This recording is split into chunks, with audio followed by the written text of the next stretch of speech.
Welcome everybody to this week's special edition of our lecture series. And God, I was heavy down the ancient aliens rabbit hole about 20 years ago, and I was going through some of my old paintings when I was in illustration and design, and I found a triptych of paintings I had done featuring like a monkey looking at a comet crashing into some jungle, and then a rendition of Michelangelo's David, except with the alien touching the monkey hand, and then a businessman being like used as a puppet with alien hands pulling the strings. This is back in like 2003 or so. So I was like crashing when I was going through my oh my God, conspiracies are real.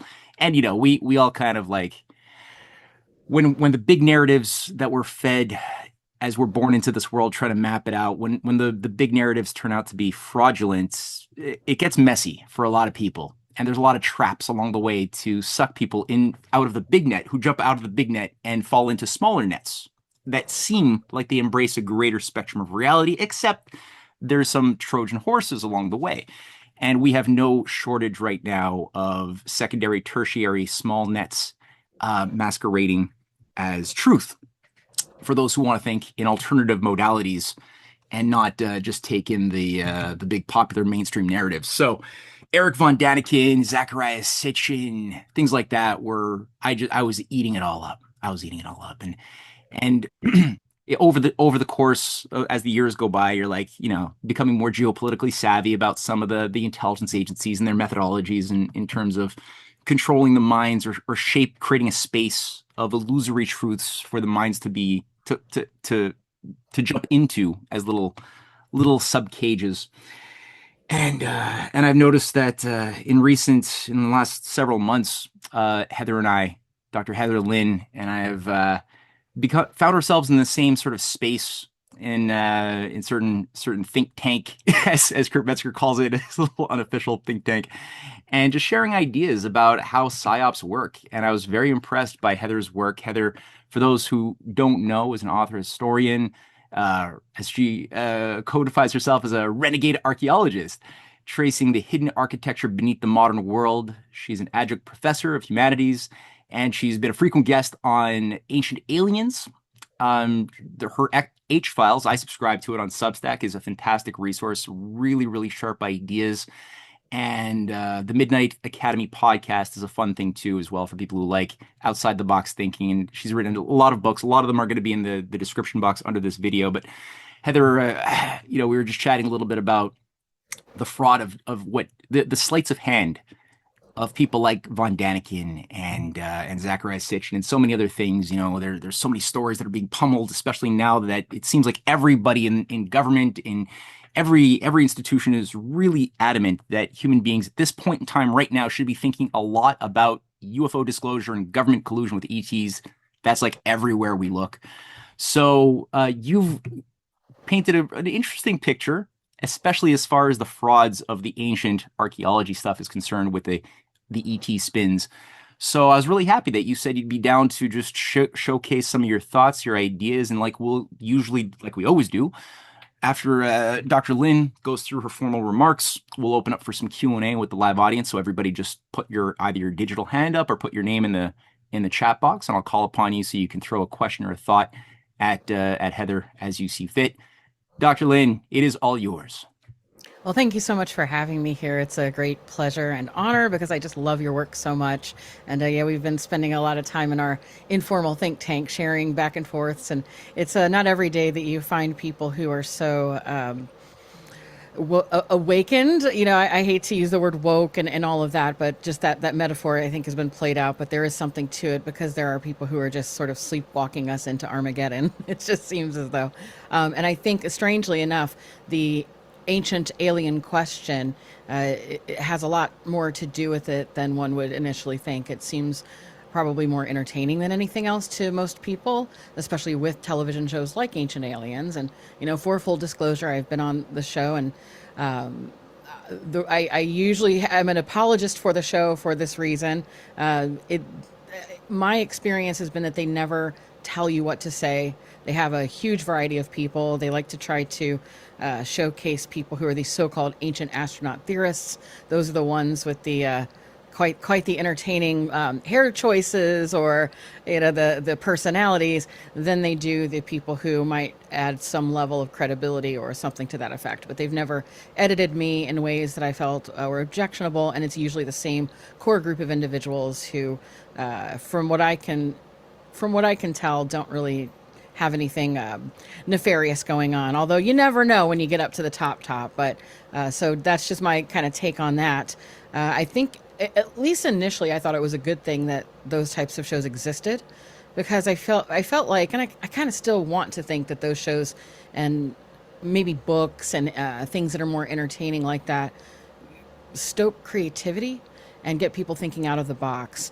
And I don't think it's very harmful, but I think something's happened over the past 20, like accelerated though. So maybe of the past 15 years, definitely the past 7 years, there's been something different now. It's moved out of the realm of just a curious late night entertainment and into something that says pure propaganda all over it. Something that now, when we're looking around, the term, say, Anunnaki, has become more familiar with people, whereas in the past it hadn't been at all. When I would be teaching, say, an intro to humanities course and going over all of the ancient peoples, I would ask, how many have heard of the Sumerians? And yes, some. How many have heard of ancient Egypt? Of course, most people. But over the years, I saw it change, where many of the students were familiar with the Sumerians and primarily their gods, the Anunnaki. But unfortunately, what they were familiar with was this very specific version of the story, which was very much a science fiction story, and that can be attributed to Zacharia Sichin, who we'll get into a little more. But just to sort of, I guess, explain why I even look into these topics. Initially, I'm a cognitive archaeologist, and so I look at cultural resources and the past to try to see if we can piece together how people thought. So a little different than intellectual history, or that, because it's difficult to try to figure out the brain structures, but sort of looking at maybe textual evidence. I deal with authors like Julian Jaynes and people like that. So just a background. I start going into archaeology in this regard. Of course, it opens it up to some strange topics, and people have a lot to fill in those gaps, because history is a story, right? There's these historical data points, but the rest of it has to be filled in by a story.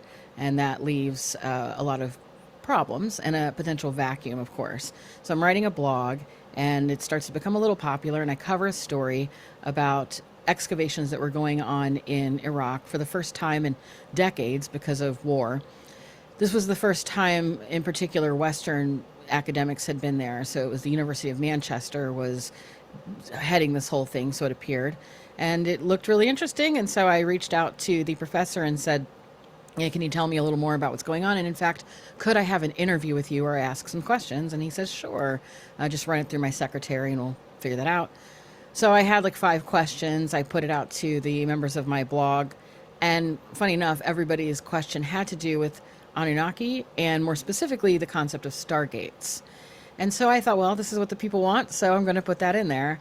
And of course, I was ghosted at that point, which made me think, okay, I get it. Maybe that was a little too much, but I felt that I had sort of framed it tastefully and respectfully, but it was a little too much. So then I got to thinking, well, who's funding this after all? Where did the rest of this go? Because it was a single press release, and it really didn't expand upon all of the different things that were found. And so after investigating, I saw that the entire thing was funded by Big Oil, particularly a company called Gulf Sands Petroleum that had ties to the Bush family dynasty, and then banking families, of course, Price Waterhouse Coopers, some just different organizations dealing with finance. And then one name in particular was Baron von Thyssen of the Thyssen family dynasty.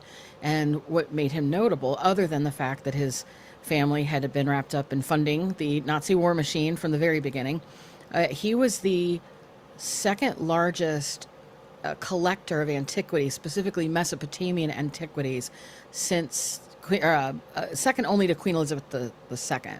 So it was unclear how much he actually had. Likewise, it was unclear how much the queen had, but they were sort of neck and neck on that. And I thought, well, that seems like a conflict of interest on all different angles. But I started looking a little further into it and found that the field reports were actually not being distributed through the university system. They were first being distributed in closed door boardrooms at Gulf Sands Petroleum. And so I thought, okay, that's a little peculiar as well. So I keep pushing and pushing, and then I publish this. I publish it in a little report, and I just kind of say, I'm going to be investigating this as far as I can.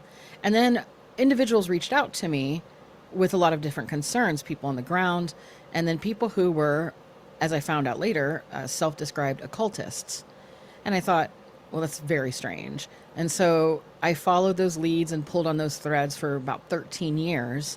And that's how I started going from just looking into some of the strange, anomalous ideas of the past, looking into different religious beliefs. And I was a economic historian. And so between economic history and cognitive archaeology, somehow then I got pulled into the question of the Anunnaki, whether or not they're aliens, whether or not they're something else. And then finding out that there was a huge interest in this, not just in a popular cultural sense, but also in a geopolitical and occult sense, and which was shocking. So sometimes people will see the books that I have out, and it'll start with something like the Anunnaki Connection, and then you'll see that I have a book on Baphomet. It's like, where does this intersect? But it most certainly does. So that's what I spent a lot of time working on. So if you look back to the idea of what I would say a legitimate question of paleo contact, as it's called, versus what the media likes to push as specifically ancient astronauts, because that paints a very specific picture of sort of a 1960s astronaut or cosmonaut, this kind of nuts and bolts machinery.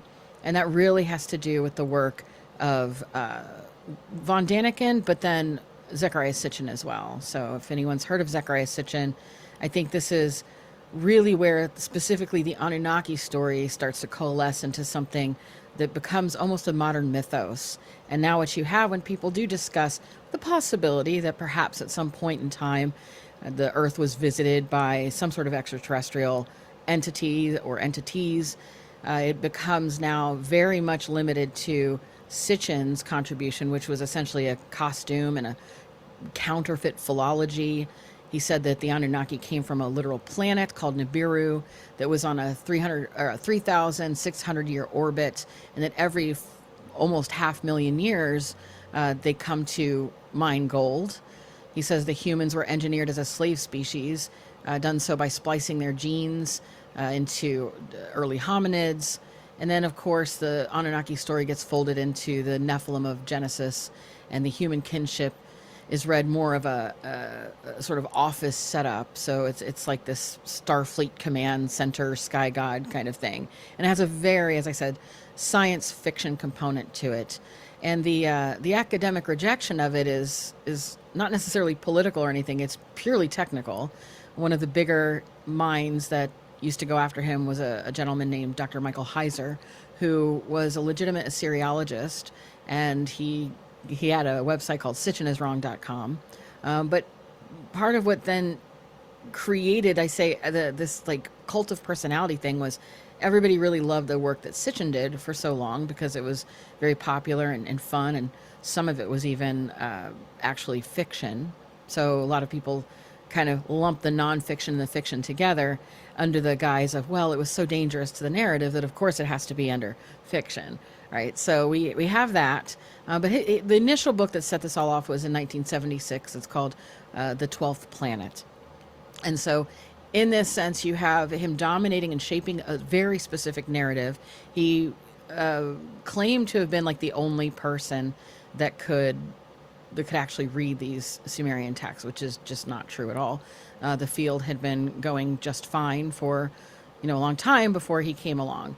But it was, again, this lone academic kind of mythos he was surrounding himself in.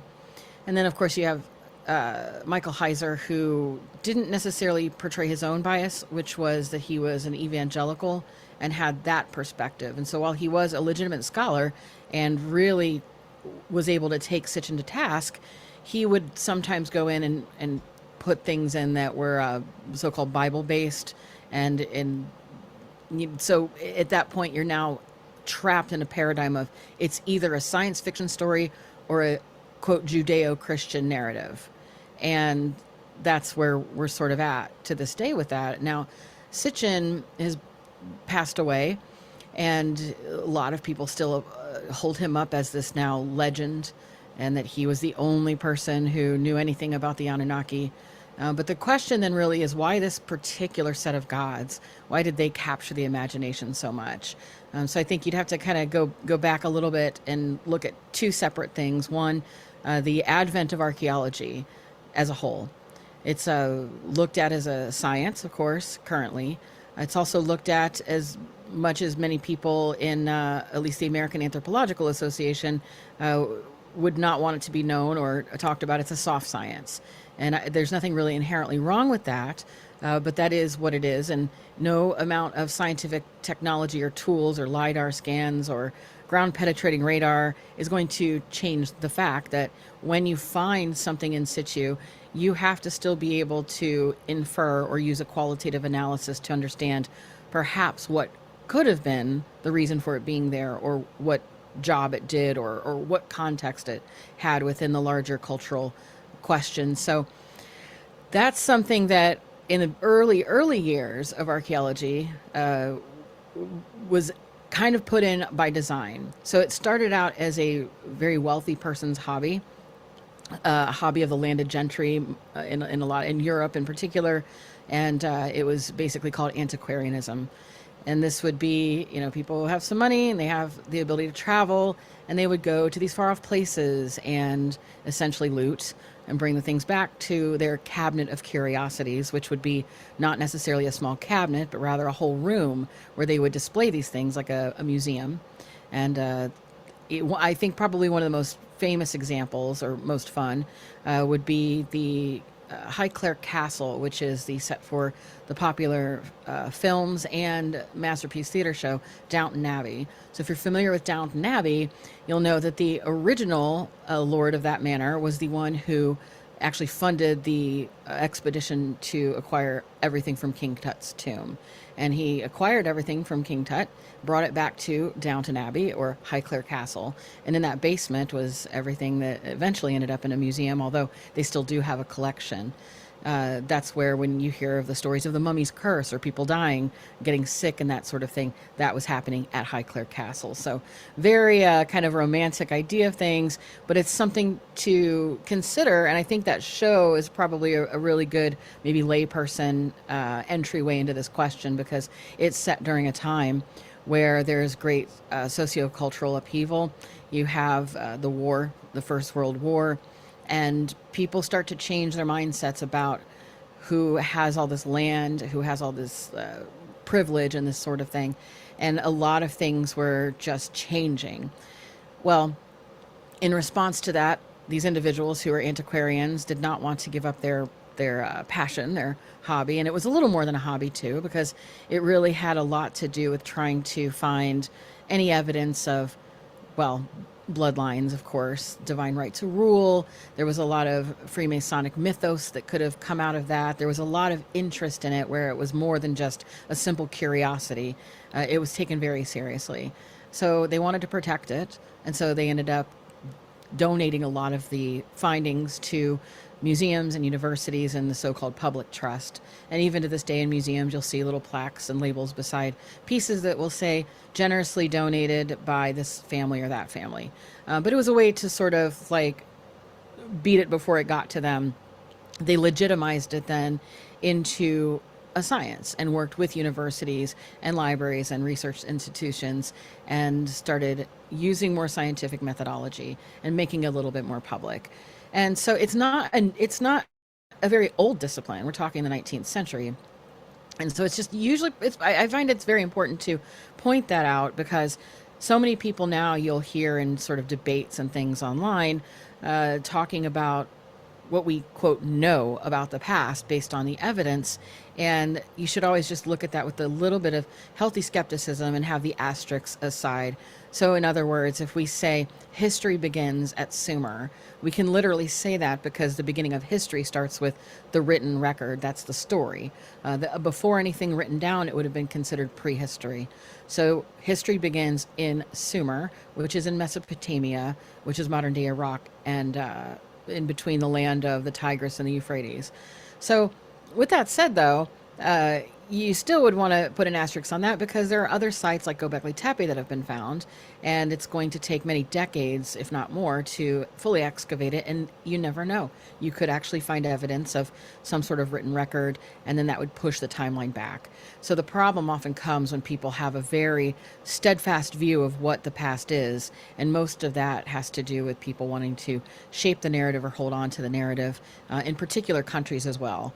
So you'll see that a lot in the United States, in particular where I am, and that is by organizations like the American Anthropological Association. But it's not like that everywhere, but there's a lot of this compartmentalization as well. So with that said, that's one problem that you have, is the idea that archaeology itself is more of a mixed methodology, and there's a lot of room for interpretation. And you can see how much power it could grant somebody. It could grant them the ability to not just shape the story as like a historian would, but also have physical, tangible evidence to sort of say, hey, but look, we found this. And so it's a step up almost in legitimizing it because of the mixed methodology approach to it.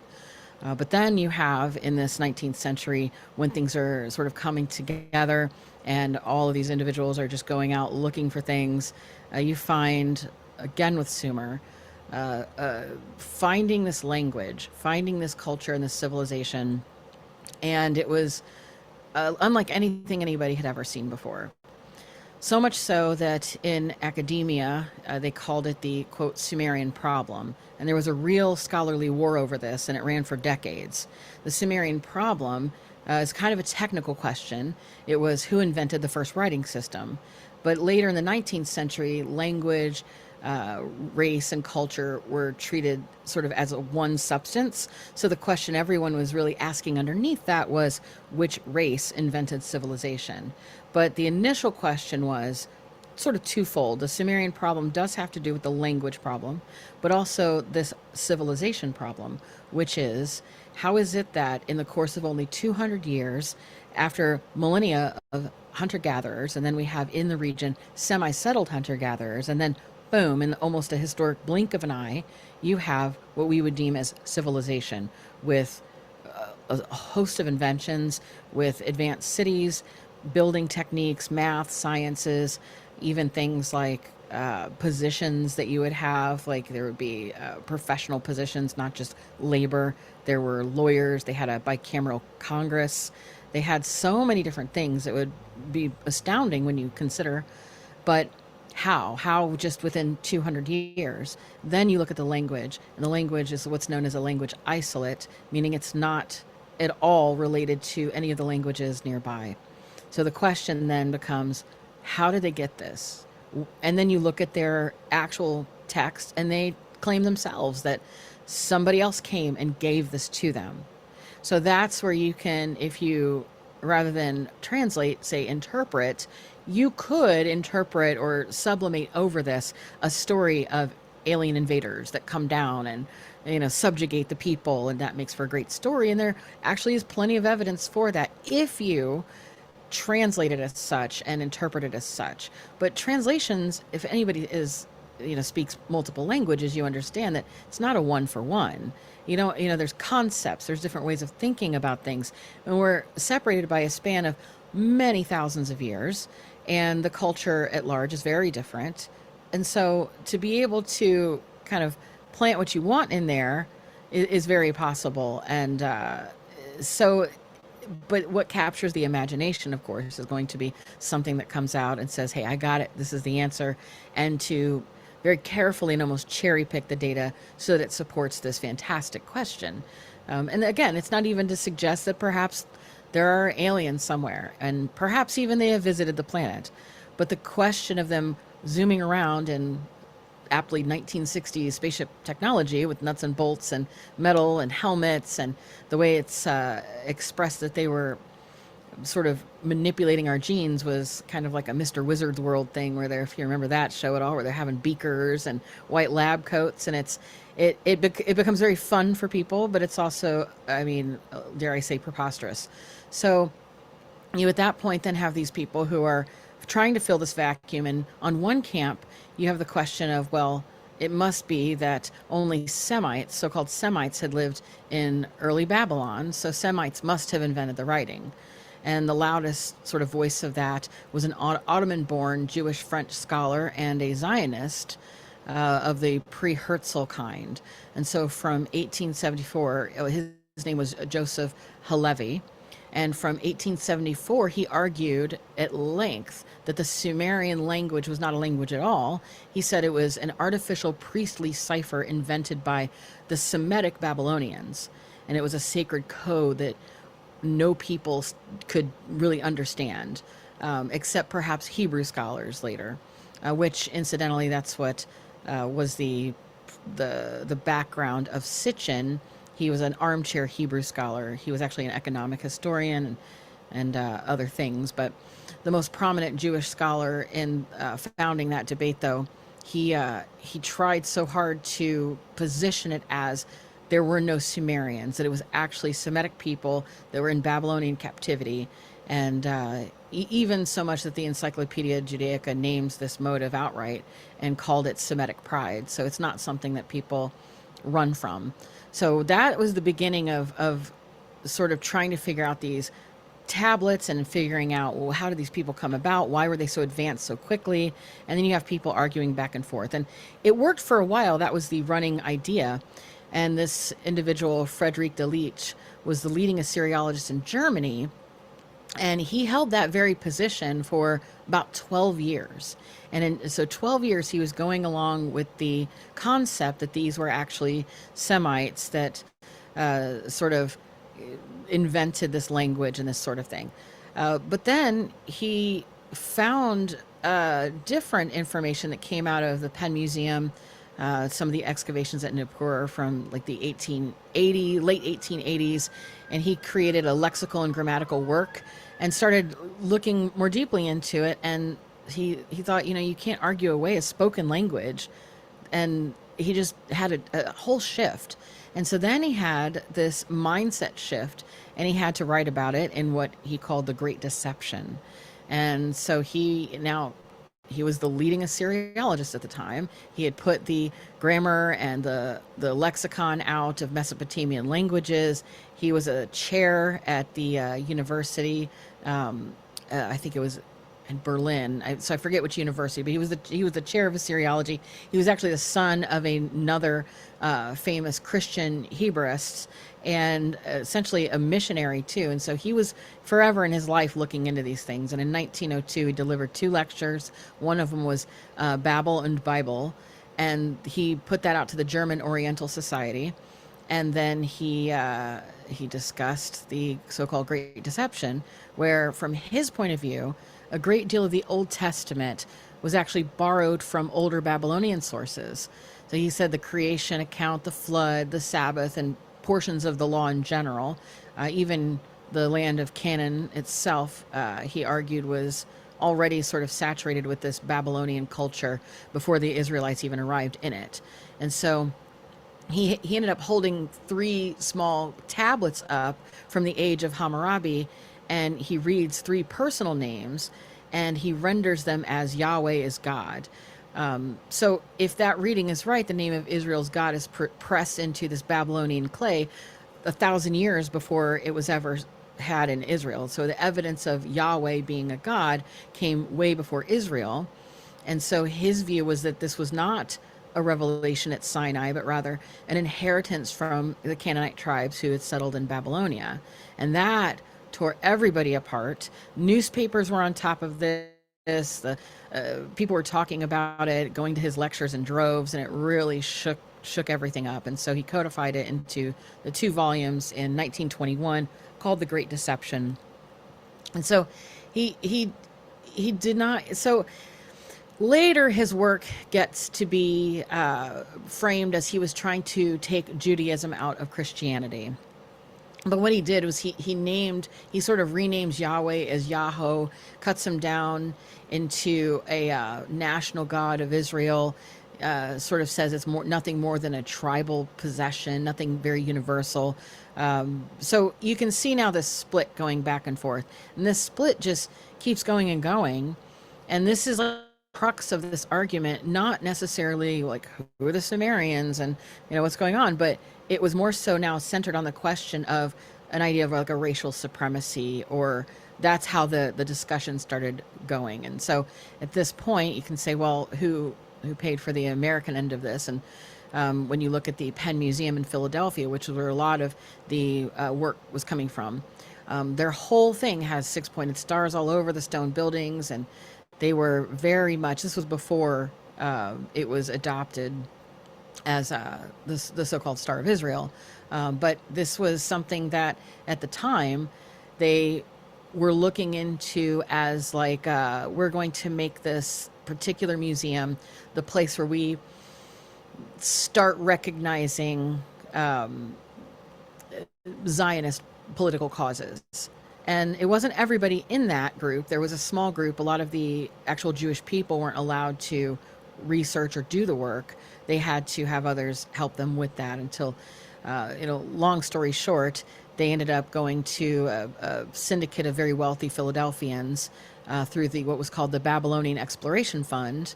And they had contributors like Enoch White Clark, the firm that helped the federal government finance the Mexican-American War. It launched Jay Cook, who was a 16-year-old clerk who went on to finance the Union War effort and help establish a national currency. And Enoch's son, Clarence Howard Clark, who was president of the First National Bank, which was the first bank that issued federal banknotes. He actually signed the first one. So you have these individuals coming together to put a lot of money into studying the origins of not just Babylon, but more specifically the Sumerians. But it's kind of under this Babylonian cloak. Sorry, quick And question. mhm, Forgive me. What year yeah, approximately is this Philadelphia Babylonian Exploration Fund and the Penn Museum? What years are they really funding a lot of this research? 1830s, Okay. 18 between the 1830s and the 1860s. Okay. Yeah. So they're doing that. And so there's a whole lot going on at the time, right? This is like a hotbed of exploration, but also cultural change. And but after a while, there different people come through. You get to like the 1900s. There's conspiracies and problems that are very well documented about different people arguing over the meanings of certain tablets, and all of this is just going on within the walls of academia. At this point, it's sort of looked at like nobody knows about the Sumerians because it was something that it wasn't widely shared because it was a couple reasons. One, it did, in fact, possibly push back the dates of a lot of Old Testament stories. And a lot of people were uncomfortable with that. The researchers weren't necessarily uncomfortable with that, but they didn't, at that time, see a need to rock the boat. So it was more of a lie by omission kind of thing. It was a need to know basis. But at the time, you just have people who aren't really looking into this, and so it's not widely known. So an example would be this.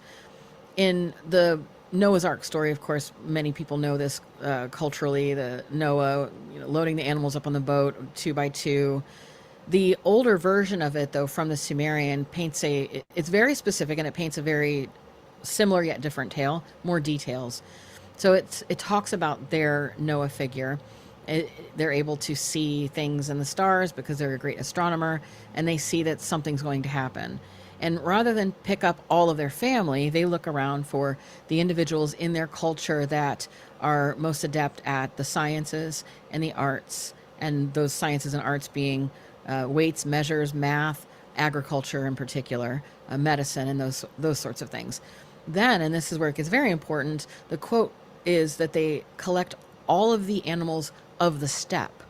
So, in that sense, you have a different picture. You're not saving the entire world's animal population on a boat. You're taking what looks to be like a breakaway civilization.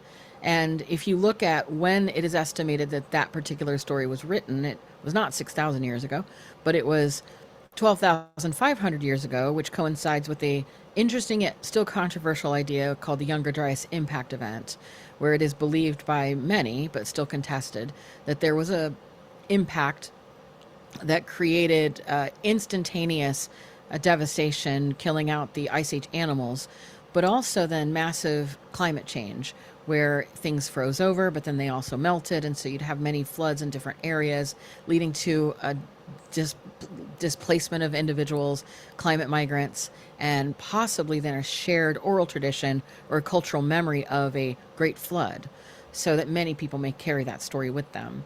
So, incidentally, that story kind of goes back that far in this idea that perhaps there was an individual who gathered up their people with the intent of making a breakaway civilization.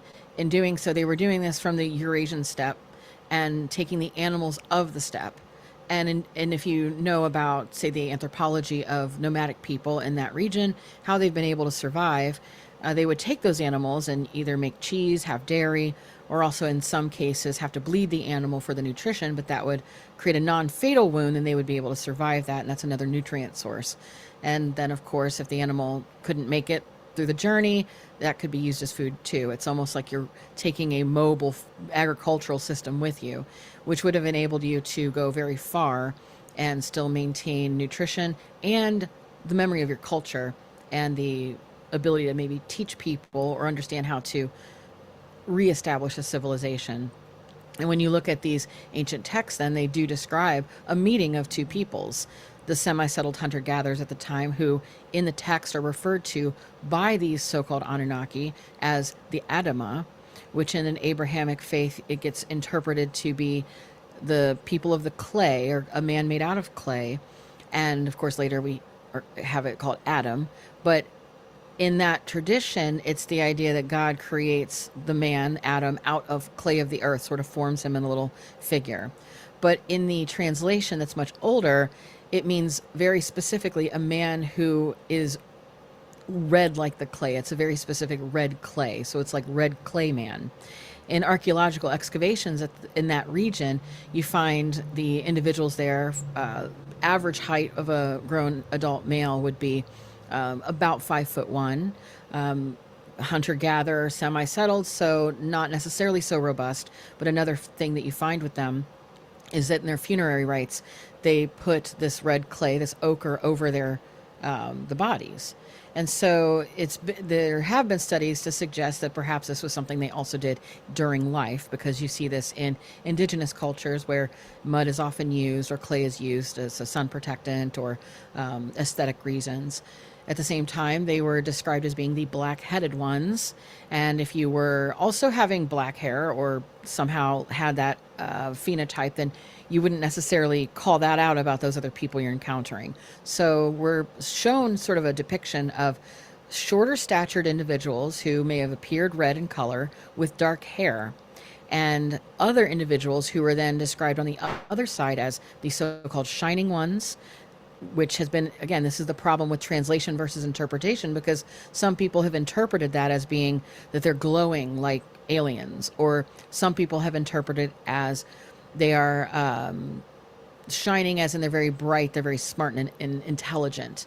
Other people have suggested that they had access to metallurgy, which if you look at the proposed regions they may have migrated from, that would have tracked. They would have had early copper metallurgy. So, but it could have been all of that. They're also described as being giants. But again, if you look at the human remains that are found from that region versus the semi-settled hunter-gatherers, the ones who might have had access to animal protein, dairy, and such, they would have been at least bigger in stature.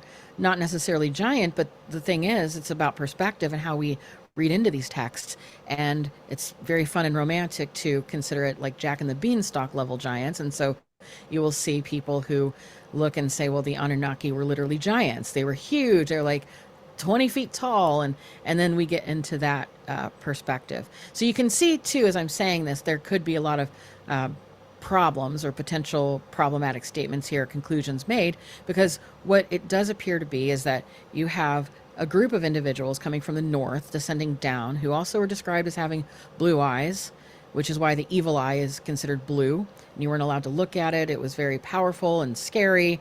And most of the Anunnaki statues, their eyes were made of lapis lazuli, which were blue. And you do see then, especially coming out of the research from Harvard's Genetic Institute run by Reich, he's done a really good job of tracing this. He usually has to come out and say, well, I'm sorry for this data. It doesn't look good, but don't shoot the messenger. We're just getting the hard science now, which does trace like a blue-eyed gene to the region entering at about roughly the same time, and all of the lore coming along with it. So again, you can see this is rife with the opportunity to make claims about different people having different supremacy and this sort of thing. And that's exactly what was happening at the time in the 1800s. They were trying to figure this out. But over time, what we see is this narrative jump into something that is more of a fairy tale or alien type question. But you have another layer of this too with archaeology, no pun intended with the layers, but you have the fact that it is a so-called soft science, a lot of room for revision, a lot of room for narrative control, and it also involves going to different places with different people and possibly reinventing people's backgrounds and stories and redrawing the lines of the map. So what we have later is archaeology as statecraft, and it's specifically wrapped up with spycraft. And so this is one that is really not argued about. It's just not talked about clearly, because anthropology they do a lot to try to distance themselves from their bad past of social injustice, and especially because a lot of times in the West, they're the ones spearheading a lot of the sort of what we would consider maybe culture war type things. So they're doing that sort of cleanup because their origins come from a place where it's complete financial exploitation, subjugation, and supremacy of all types, and also spycraft. And so this was most notably a figure named Gertrude Bell, who is a wealthy English and from a wealthy English industrial family, and she was so well read and could speak Arabic and Persian that she could travel places that other women hadn't been able to. So she had a little bit special privilege there.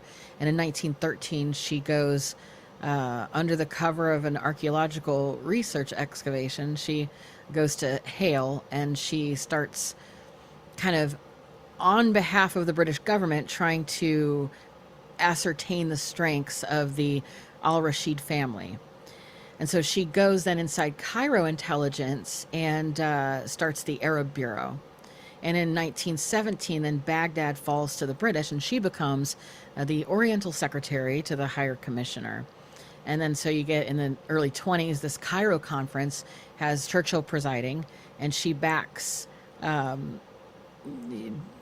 let's just say they name her and T.E. Lawrence, Lawrence of Arabia, they name them the Kingmakers, because most of what they did was go through and try to learn the culture in order to subvert the culture and try to figure out how to, essentially redraw these maps.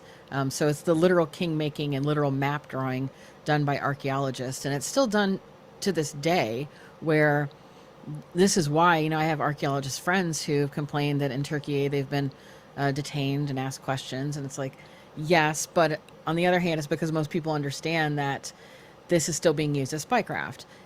You can go over there, you get special privileges, you're talking to people, and you're able to then get a lot of intel through that. So it has a sordid history, and it does go then, of course, into more occult genres, because you have this vacuum of the Sumerian problem, and everybody wanting to fill the vacuums, and now you're having just different regions drawn, people looking for supremacy, same things that we're pretty much dealing with today, or we're dealing with the ramifications left from them today. And you have all the way to, say, Blavatsky, then with the root races, Atlantis, superhuman teachers from elsewhere. And those things were actually cited, the concepts of from the secret doctrine started to be cited by von Daniken and others as like a very important, well, they didn't admit to being occultists. It was sort of just put in there like this early New Age kind of movement, and whitewashed it a little bit. But this is then where we start to see the merging of these ideas with what would later become alien races. And so it goes into a whole story of uh, Lemurians and Atlantis, and then you have the Nordic races of these aliens that people are very interested in now. There was a meme going around recently with Trump, who was supposedly out there talking to these so-called Nordics that are just very tall and blonde, and used to be thought that they came from Venus. And so this was way before people were thinking they were these alien grays. But uh, in 1950, Velikovsky wrote a book called Worlds in Collision, and it trained a mass readership to read ancient texts as coded records of real cosmic events. That was still sort of the Academy's standard comparison for Sitchin's method. So Sitchin, this was all happening before Sitchin. There was, of course, Lovecraft and some of these works, but I would say the von Daniken and Velikovsky's work really set the stage. And then you have von Daniken in 1968 doing Chariots of the Gods, and that ended up selling 7 million copies. And I knew von Daniken, and he was an interesting character who, he was raised a strict Catholic, but it was from Switzerland. He kind of had his own agenda a little bit, but this idea that he was an occultist, I don't know if it stands up much. I think he was actually plain old grifter. He was convicted of fraud and embezzlement and sentenced in 1970. And in a Playboy interview in like 1974, he admitted to having totally contrived the evidence. And his publisher was later forced to add some different things to the bibliography to head off what was going to be a plagiarism lawsuit. And then I forget which year, but he ended up making a theme park. I think it was called Mystery Park, and it totally went under. So he was kind of like the Barnum and Bailey guy of it. And as he got older, I knew him in his later years, he just was riding the circuit. A lot of his ideas had changed completely. I think he almost got into it. I think he made a monster for himself, probably was interested in it. But from what he had told me, the things that were proposed in Chariots of the Gods were far different than what he would have believed before he passed. So he was an interesting character. I think that he was probably more about this entertainment and grift of everything. But then you have the 12th planet. And that same year, Robert Temple publishes The Sirius Mystery. And that's a completely separate case for ancient contact built on the star knowledge of the Dogon people rather than, say, the Sumerians. So this is all kind of bubbling up at the same time, and people are very interested in it. But Sitchin then comes in and puts this whole really wild idea out there, and it's very well developed and it's very detailed, and that's why it can capture so many people today, because it's almost like a like a franchise. You can really get into it and read book one, and then you have all the characters and all of this. So and it is. I wouldn't even call it loosely based. It is very much based on the Sumerian, but it's just, again, with the little tricks and things on how he decided to portray it, or also the personality of him.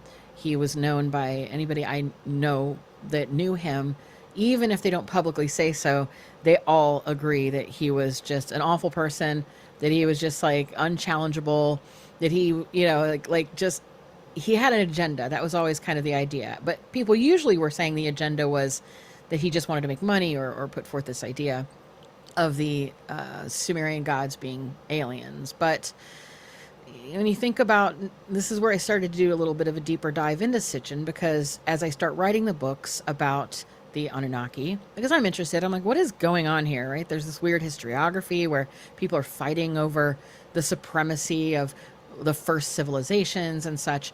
And Sitchin is the prevailing voice. And Michael Heiser, again, was like the counter voice. and he had passed. And again, he the only counter you could offer then because of that was the one based on like a very evangelical Christian perspective. Other than that, you had nothing, and people would come at you for even questioning either of these people because it was literally a cult of personality. People would be stuck in this binary. So I start looking more into Sitchin and primarily some of the claims too. And I was guilty of this, of kind of going and putting forth the standard academic line that was put forth by Samuel Noah Kramer in the 50s, who was another Sumerologist and Assyriologist who kind of popularized. He wrote a very accessible books, and one of them was about all of the amazing things that Sumer did first. And upon looking though further into it, and mostly by speaking to other legitimate archaeologists in universities across the world, by being a member of the World Archaeological Congress and not the American Anthropological Association, I found that there's clear accepted evidence globally that half of these things weren't the case.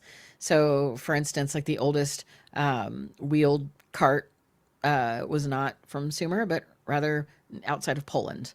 A lot of different things that they are sort of attributing to the Sumerians that are not the case.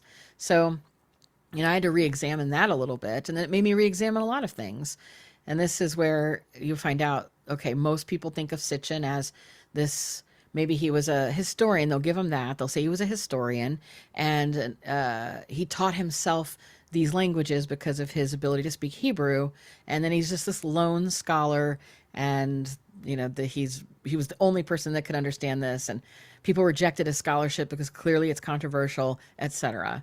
But we find about Sitchin is that he was actually born in 1920 in or near Baku. He was raised in Mandatory Palestine, and he was fluent in Hebrew, but steeped in Old Testament from childhood. He had an economics degree that he got in London, and he served in the British Army, but then he served in the Israeli Army until 1949. And then he moved to New York in 1952, and he spent decades as a shipping executive and journalist before publishing his Annunaki books. And so he had 24 years in New York working in commerce, and he was sort of a soldier and at that time, a Zionist activist. And he was the founding director of the American Israel Chamber of Commerce and Industry, chairman of the American Israel Pavilion at the 1964-65 World's Fair in New York. And even his wife was very much working on behalf of the Zionist cause. And so he went to Independence to see. This is a little strange, but the Truman Library has a corrected draft of a press release. Okay, that was the only thing that was on record at all, where the United States declared the state of Israel in any sort of way, shape, or form. And it was just a simple press release that wasn't signed. It just was like, basically, we here recognize the state of Israel, 1948, done. Nothing else. And so that single sheet of paper became this object that Israel was interested in. And it ended up getting in the hands of Sitchin because of his connection to the World's Fair. And he made an exhibit out of it. And then he made it his mission, and with the help of the Israeli embassy, to get it actually signed by Truman. And so in January of 1965, Truman signed Sitchin's paper, and with him there, and Sitchin then kept that too. So he had it in his possession for a long time, and it wasn't until he passed that it went up for auction. But it is the official sort of signed document of it. And when you look at it in the context of, say, museums or just historical societies, they simply say, Sitchin was this great Zionist activist, and he did all these great things. Oh, and he happened to also be, funny enough, an author who questions the narrative of whether or not we're alone in the universe. Like, it's very just, isn't that a quirk of his?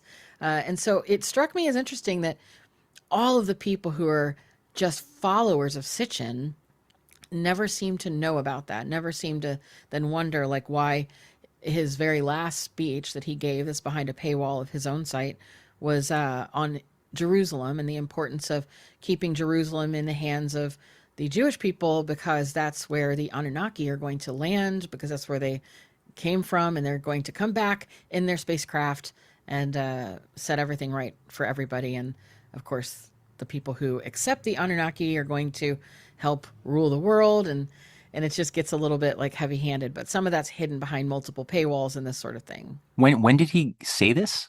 Sorry. Tooth, I want to say you have to probably Google it, but it was like when shortly before he died. So 2000 and yeah, not sure exactly But when it's like he one of the died. last things he Oh yeah, put out it was publicly his before he died. very last lecture. And I'm Wow. not sure that he knew that he was on his way out. I don't know, if it was just a coincidence. But yeah, he died in 2010. So it was probably 2009 or 2010 that he put that out there.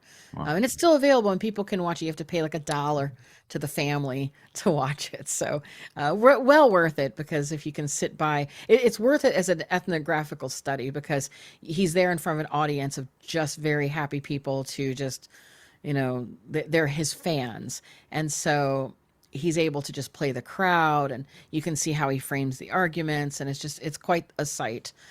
So you have that, and now you have what is now, since he's dead and Michael Heiser's passed too, you have what I like to refer to as Anunnaki Inc. It is a machine.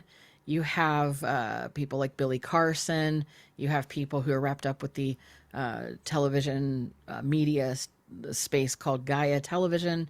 But Billy Carson is one that I like to pick on because he's he's out there talking about the Anunnaki and telling people, sign up for this, you'll get a raffle for a convertible Bentley. Here's a Rolls Royce. It becomes like a prosperity gospel kind of thing and a multi-level marketing scam.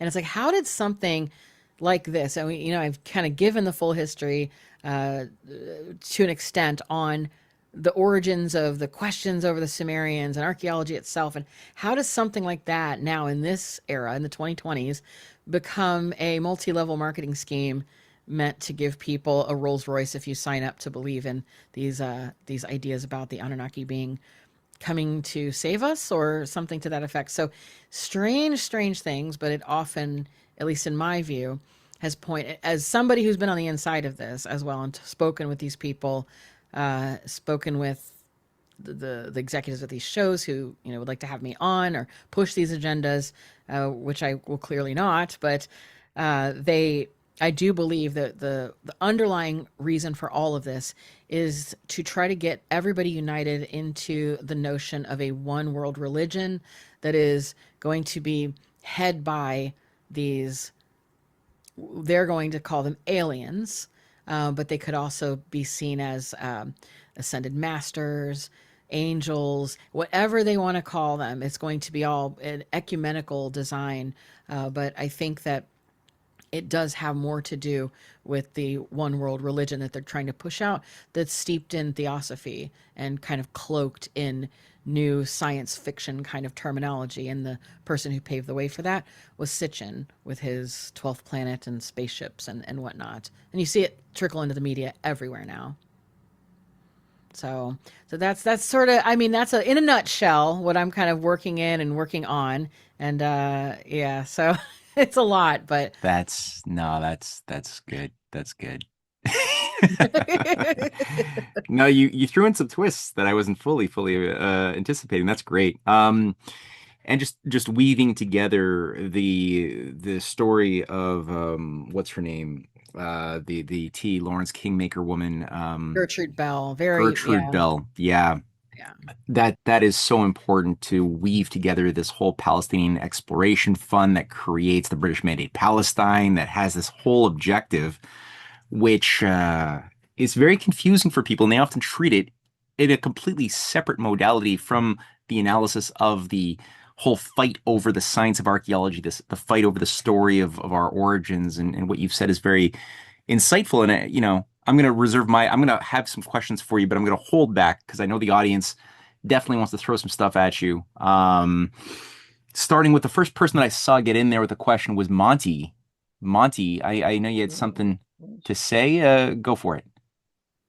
Yes, just curious. I was always fascinated by this concept, where this concept erupted of man made in the image of God. I first ran across it well, later in years with Nicholas Acusa, the 15th century Council of Florence, which came up with the term and the concept of imago viva dei and capax dei. In other words, the manifestation of God through man. But in earlier works, I did run across this term Shekinah, which seems to have been usurped by the Talmud and Gnostics. But my understanding is the original meaning may have gone back to Babylon, meaning the manifestation and divine presence of God in man, as opposed to the Hebrew transcendence of God as something other. Do you have any insight into that? Yeah, so I think that there are many of the things. This is probably why it's so interesting to look so deeply into these tablets and their translations, and probably why it's cloaked a lot. And they would prefer us to think of it all as just aliens or what have you. But currently, there are 500,000 Sumerian tablets held in museums and universities right now, with many millions to still be discovered, and many of them not interpreted or translated in any way. And they're trying to use AI now to do that, but that's like a whole different story. So you can see here some of the issues, right? And so you're right to point out that while the word Shekinah in is like Hebrew, a lot of these things have their origins in the Sumerian. And so there's a lot of parallels one for one, and maybe the wording is a little bit different because of the etymology and the shift towards from like cuneiform onward. And so, but in the Hebrew, it does mean to dwell. It's the indwelling or settled presence of God, just that. And so it doesn't come out till later in, like, as you mentioned, the Talmud, where it starts to get a little bit different, as in the female presence of God. That becomes like a Kabbalistic view of it. And so you see it changing over and over. But the very oldest way that we understand it is simply not gendered or anything to that effect, and not even the presence of God in the tabernacle, which later it becomes. It is originally just the indwelling, settled presence of God. And that does have roots in the Sumerian, more so though I think with the question of Ishtar and Inanna, those that divine feminine presence. And I think what ended up happening is that some of those larger terms, uh, there was like a religious syncretism that happened after Babylonian captivity, and you have this feminine presence take on the aspects of Ishtar and Anna, and they kind of merge together.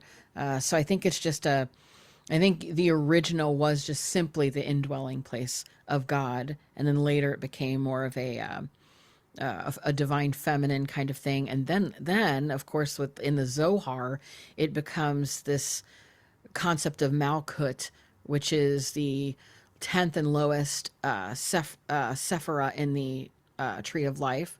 And so that becomes a receptive vessel at the bottom of this like emanated order, which then it's that, because it's a receiver, that's where it really takes on this divine feminine component.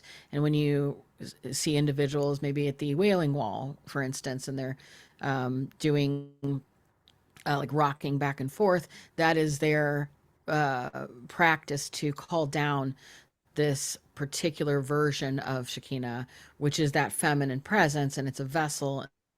And then you have essentially what is like a spiritual intercourse that's happening there, but it's like a capture of this vessel. So you can see too, and then later Christian occult tradition picks her up, and that is sometimes looked at as Sophia or the light, and you can see it all has its links to that. But the very oldest is just simply the dwelling place of God, and then it becomes gendered and then like syncretized from Inanna and Ishtar. I don't know if that helps, but yeah. I got a quick question before I go to Stephen. But before I go to Stephen. When you brought up Joseph Halevi from, I guess that was, oh no, that wasn't the guy who wrote The Great Deception and Babylon Bible. That was a different guy, right? Yeah, deletes. Delich. Okay, I gotta look into these things. But I think it was Halevi who said that Sumerian wasn't its own thing. It was like a cipher language specifically. It wasn't an authentic, like decipherable language beyond it being cipher. Like it was basically, yeah, just symbolic. Um, and only Hebrew scholars could were equipped to decipher this language. Could you add a little bit more detail because it does seem like in the Kabbalistic mentality that it's all about ciphers, it's all about numerology and things like that that they're looking for embedded as codes within their Torah, within various other apocryphal scripture or literature. But there's a connection, as you've pointed out, to the Sumerian language. So, number one, when was it deciphered, and when did it become something that was recognized as having a valid syntax and grammar and language that was decipherable, that wasn't simply just codes, but that also, where does the tradition, how did it continue? Because it does seem like there is a certain type of encoding in some of the literatures and tablets as well. So could you maybe just add a little bit to that so that I'm less confused? Yeah, for sure, sure. So cuneiform is a script. It was deciphered in like 1857. They did like a blind test of excavated tablets. It went to four scholars in isolation, and they had a jury that convened for it. And so at that point, Akkadian, the Semitic language, uh, sort of helped them figure this out too. The Behistun in Iran, that was sort of like a Rosetta Stone, if anyone's familiar with that. They were able to check that out for hieroglyphs, and it took them about 55 years to render this verdict. So I mean, they did their due diligence with it. Sumerian is a language. It's kind of arguably a question still in progress. So in 1849, it was a gentleman by the name of Hinks that said Akkadian couldn't be the language that it was designed for. A guy named Oppert named it cuneiform in 1869. It's named cuni after wedge form, after just the form of writing. So it's named as such because they would use reed styluses and they would be a wedge shape, and you take the clay and while it's wet and you press that into the clay and let it dry, and so it was wedge shaped. So that's where cuneiform came from. And then over time it was like more years of arguing whether it did exist or didn't exist. And so it wasn't until like 1857 that Assyriology became something that was a credentialed science, and it was it's still argued a little bit. So there is that. But they want to have you think it's all just like ready to go. But there's always these questions, right? And you can look on Oxford's website. There's some really great Sumerian dictionaries and things that you can look at for yourself and at least try to work through it. So again, with this like Anunnaki Inc.'s mythos about how nobody can read these and it's very special. It's like there you can go to a bookstore and get the books. Irving Finkel at the British Museum has like numerous books and things, and even little videos on YouTube helping people know cuneiform. So yeah, but Halevi's claim was that the Sumerian language was never actually spoken at all. So more to your point about how it was like a cipher or something like that. He claimed that it was an artificial graphic system, and specifically a cipher used by the priest class that was invented by the Semitic Babylonians for writing their own Semitic language in a sacred and deliberately obscure way.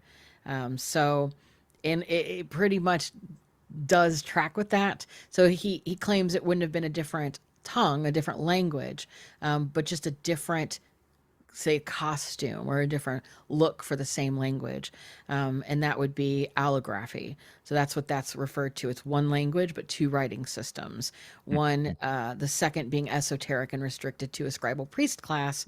And, you know, he had reasons in 1870s to think that because nearly all the Sumerian anyone had at that point came from bilingual texts. So you'd have the Sumerian lines with Akkadian translations underneath, and those were produced specifically specifically in the scribal schools. And even the grammatical exercises and lists, they had schools where people would go to learn this, and little practice tablets and everything. And we're talking lots. So they had plenty to look at. And there were always these little like Sumerian lines with the Akkadian translations underneath. If the only place you ever see a language is, a classroom, it's like it's right there, and it was taught specifically to the priests of that classroom, and so it was kind of apparent that okay, this is for the scribal class. So it's not the worst idea at all. In fact, it very well could be. He argued that the apparent Sumerian words were logograms with pronunciations invented after the fact. And some of them, proto-cuneiform, are like pictograms, and then you can see how they develop into logograms. And so, again, it's still kind of, in debate, but eventually that whole idea was killed off in the late 1800s from that Pennsylvania, the Penn expedition at Nippur from 1888 that was funded by all the bankers and things. At that point, they shut that down. Because they were able to find monolingual Sumerian texts that didn't have the Akkadian anywhere near them. So initially it was just the school kids and scribal artifacts, and now they were able to see royal inscriptions. They had the Gudea cylinders, they had temple hymns, and tons of administrative documents. Like I always like to point to because again, 500,000 tablets. Not all of those are these profound religious revelations. Most of them are administrative, including, and I think it's in the University of Chicago, is legitimately the first known customer complaint. And it is a tablet that discusses in great detail. It's quite humorous. If you Google it and find the translation, it's funny, because it was somebody who, they were selling metal ingots, and over time, everybody knew, by the way, because many tablets were found with this very infamous guy who was selling tablets, or he was selling these ingots that were hollow inside. So he was like weighting them wrongly. And people were complaining, and they actually found most of these complaints at his own workshop. So he had them, he just didn't respond to them. And one of them just goes on and on saying, I sent my best courier over to you in very dangerous lands, and you told me this would be great. And here it is. It's nothing like you promised. And I don't want my money back. In fact, and it just goes on and on like a very typical Yelp review. So many of the documents have things like that. There's even a great document from a story of a school kid who is coming to class with his clay cuneiform tablets, and he's late every single day, and he gets beaten with a rod by the teacher, and he goes home and tells his father, and his father says, I'll fix this for you. And he invites the teacher over to dinner, and the dad gives him all these like really nice food and drink, and like a gift or something. I forget what it was, some sort of textile. And then after that, the boy was late, but he didn't get in trouble anymore. And it was this sort of story of how you're supposed to, kind of do favors for people. So there's plenty of really great administrative documents and everyday documents about these people, which unfortunately, it does get overshadowed by just this whole like, oh, they're all aliens and coming to take our gold and this sort of thing. And there was in the British Museum, there's about 660 texts that are all medical texts that at the time, of course, they were priests and physicians. They didn't separate the two. And so they're all exorcisms as well. And to this day, what people would commonly think of as a Catholic exorcism that would be depicted in films like The Exorcist, where those things of, a person acting very strangely, and then the priest would demand to know the name of the demon, that comes straight from the Mesopotamian practice, because in a sort of proto-diagnostic sense, what they would be doing is coming to somebody's house after hearing that, okay, this person has a demon, they're throwing up, they have a fever, do they have a cough? No, they don't have a cough. So they would take all of these symptoms and say, well, then it must be this demon. And then they would know which pills to use, what beers to use. They used beer. They would know what to do, and they would have to know the name of the demon in order to exorcise it, because that was essentially saying like, all right, you got you got all this like illness, whatever. What is it? It's norovirus is the name of the demon. Okay, well, we know what to do for this. So it was like a diagnostic sense. And they even have a Mesopotamian toilet demon, which was, you had to be very careful because it hit specifically middle-aged and older men who were overweight and known to drink a lot.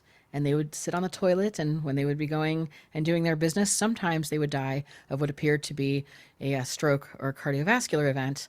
And so that was the Mesopotamian toilet demon. But we know now with medicine that maybe some of those risk factors contributed to, an Elvis style end. So, but now we know that.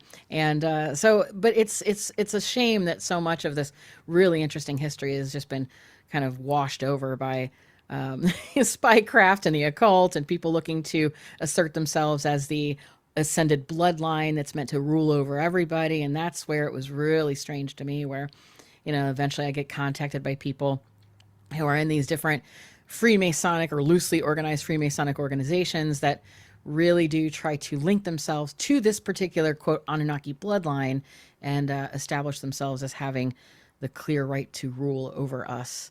And so it's a little strange, but I wouldn't doubt, though, that the Sumerian is a cipher language. I don't think that's a really bad way of looking at it either. It's just not one that's now accepted. But, what Napoleon said is, what is history but a fable agreed upon? So it's all about consensus. Mm-hmm. Yeah.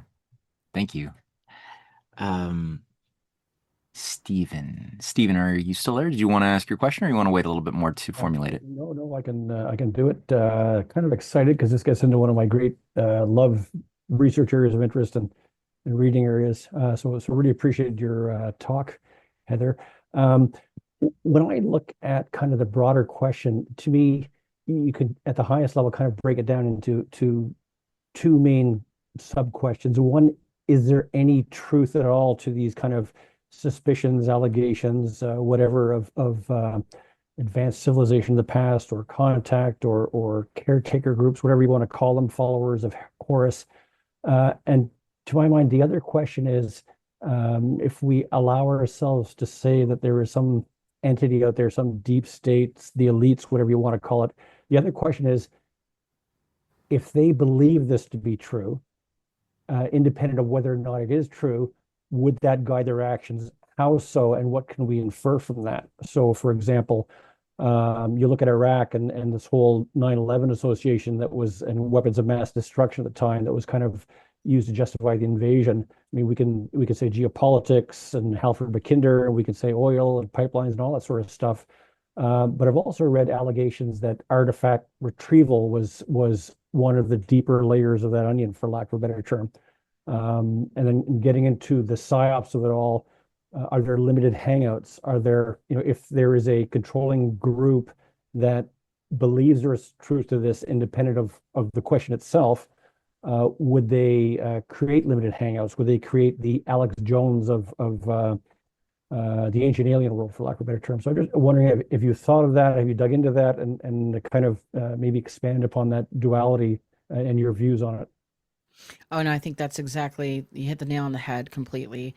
Especially when it comes to the limited hangouts component, I think that's what most of the ancient aliens thing is now, which I call like Anunnaki Inc. But it does cover all of the different aliens, whether they be grays or the so-called disclosure that people are saying that we're experiencing and this sort of thing. So, which is funded by the Rockefeller Foundation. Lawrence Rockefeller in particular had a keen interest in some of the big players that are on the disclosure scene right now. And also, strangely enough, a Canadian billionaire who decided that he was very interested in Enki and Enlil, and ended up paying a whole lot of money to Dr. Stephen Greer to sort of fund some of his operations after Lawrence Rockefeller sort of cooled off as a money source.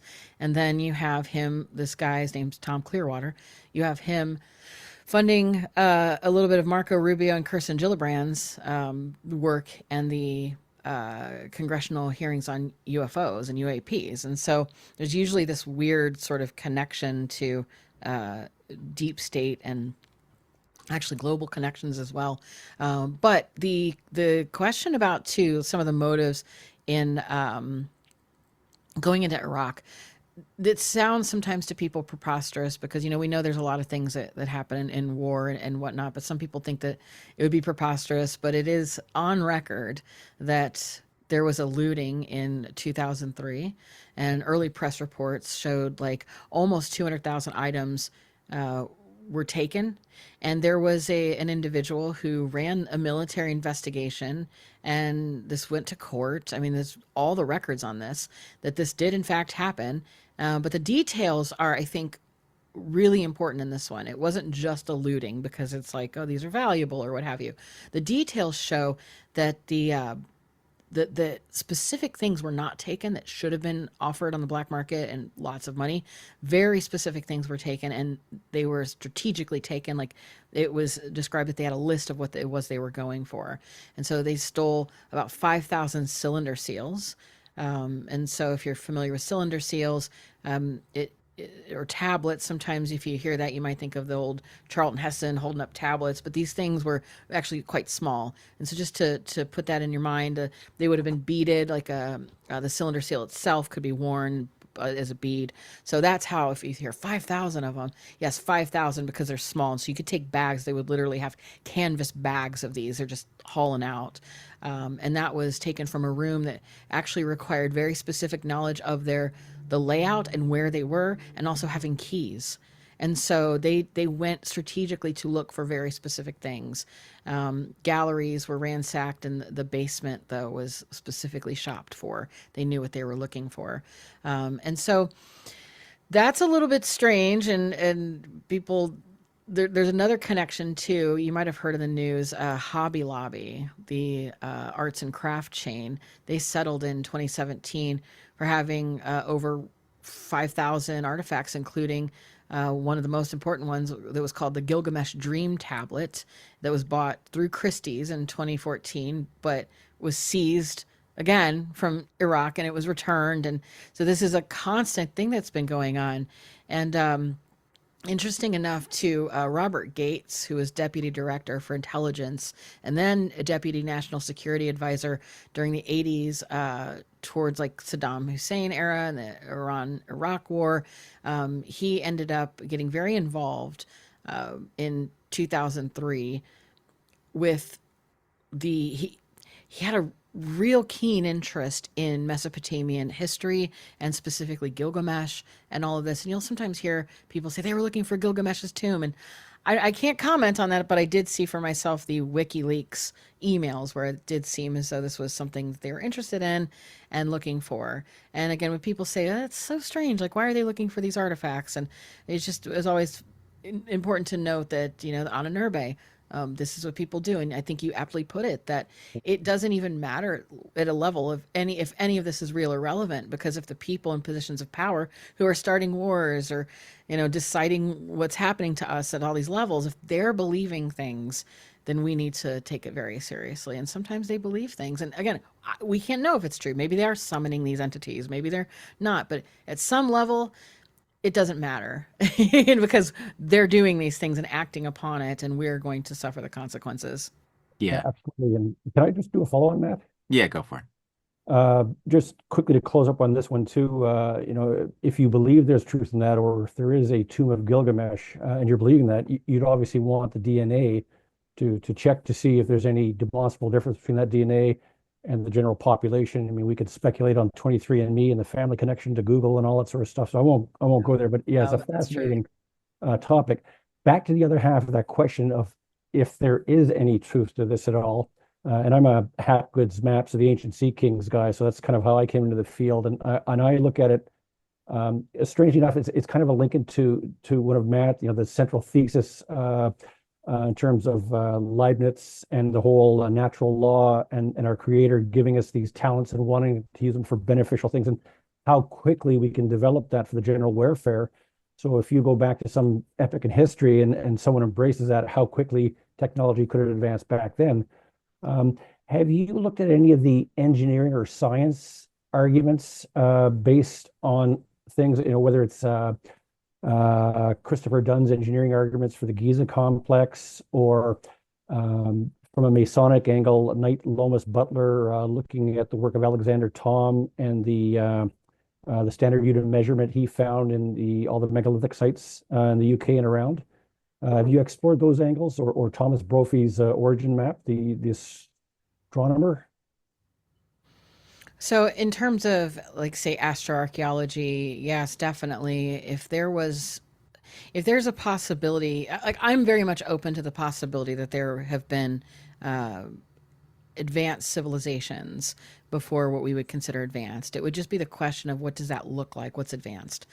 Because it might, because of the way we have language, and the wizardry that's pulled on us in the world, especially by film industry, that could imply that people are buzzing around in spaceships and having the internet, and it wouldn't have to look like that. So when it comes to something like the genetic manipulation, they wouldn't have to necessarily know CRISPR and be splicing genes. And what they could have been doing instead, which is sort of what they spoke about, was good old fashioned animal husbandry, because they were able to teach everybody how to breed certain animals for domestication. But at the same time, running parallel to this, they put strict guidelines over who could be with whom. So that was this is where you get like some of that Nephilim idea coming through, where it's like the Anunnaki, they were told they couldn't mix with the humans, the so-called humans, and they called them the black-headed ones. They couldn't mix, and then eventually they had the Promethean type figure of Enki, who felt bad and started to go to those people and share with them the knowledge that later would be called the wisdom of Enki. But the knowledge was the word. It was how to teach them to speak and understand language, so that the priest class would no longer be needed in the same way. And then they would be able to have this kind of understanding of the world around them. But the breakdown started happening when they were breeding with each other, and then making giants and making, all of this. And so you see this in various texts and various ways, all these prohibitions on who could marry whom.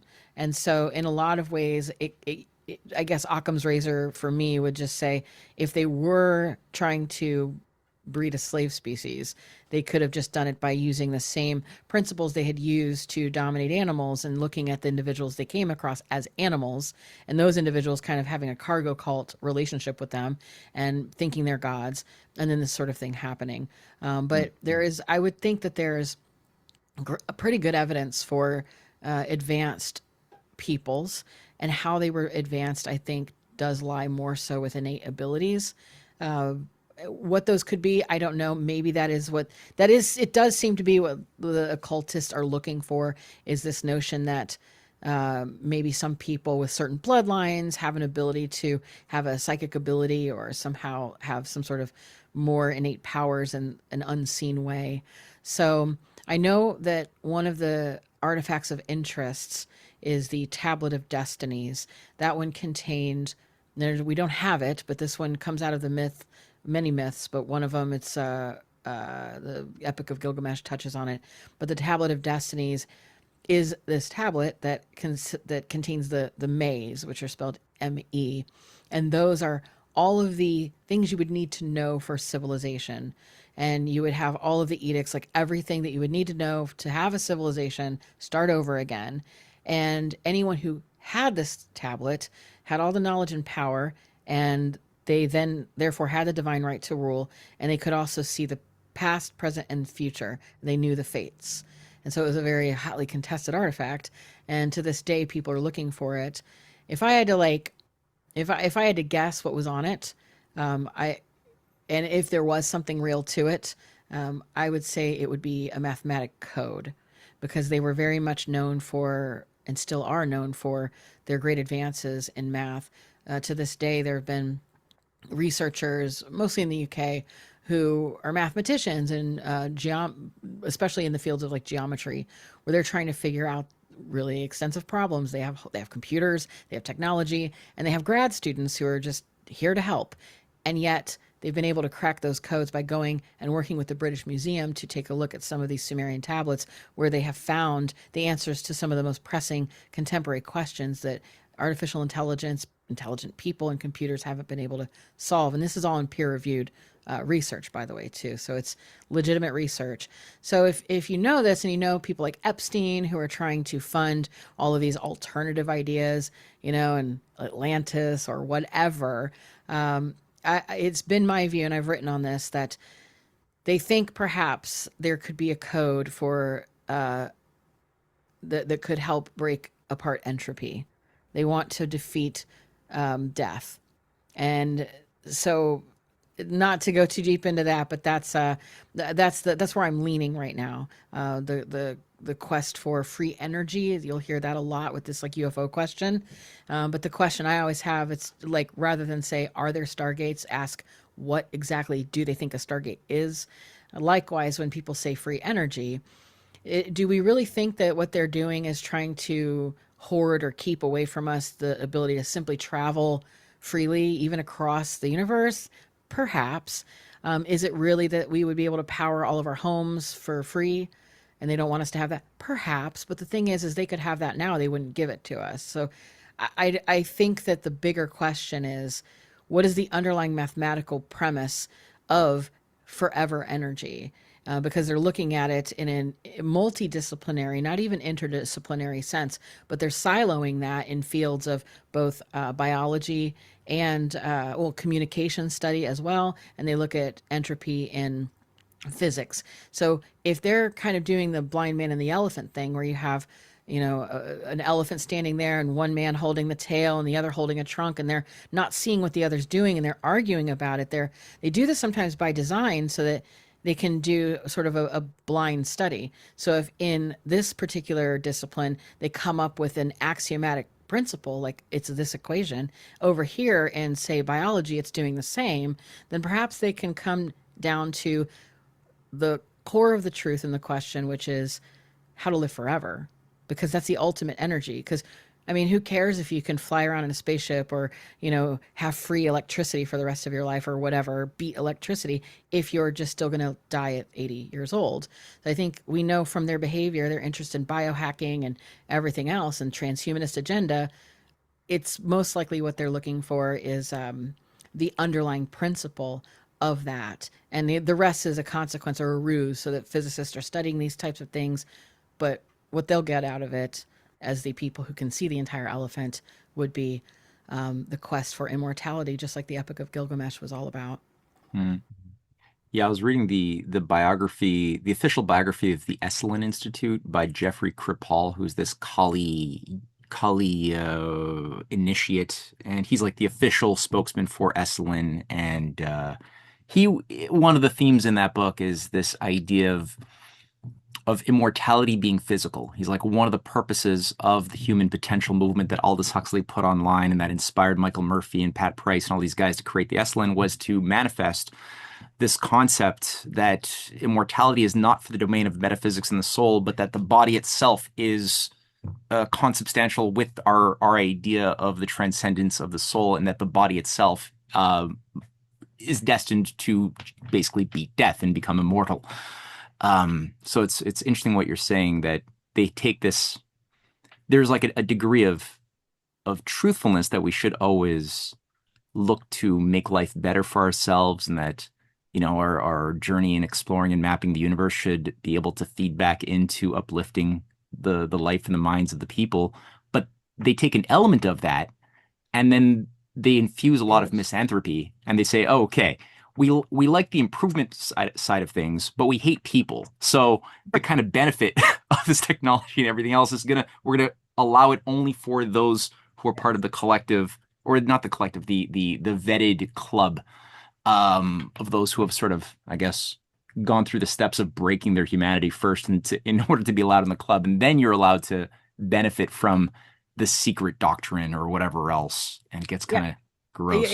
And what's funny too is all the efforts done, and especially out of the The research, it's an institution for longevity in La Jolla, California. I forget the name of it, but they've been wrapped up with Peter Attia, who we know fell from grace after all of the really bad emails came out with him and Epstein and other biohackers and people who are interested in longevity. Part of what they were doing and are still working on is this push to make dying or death considered a disease.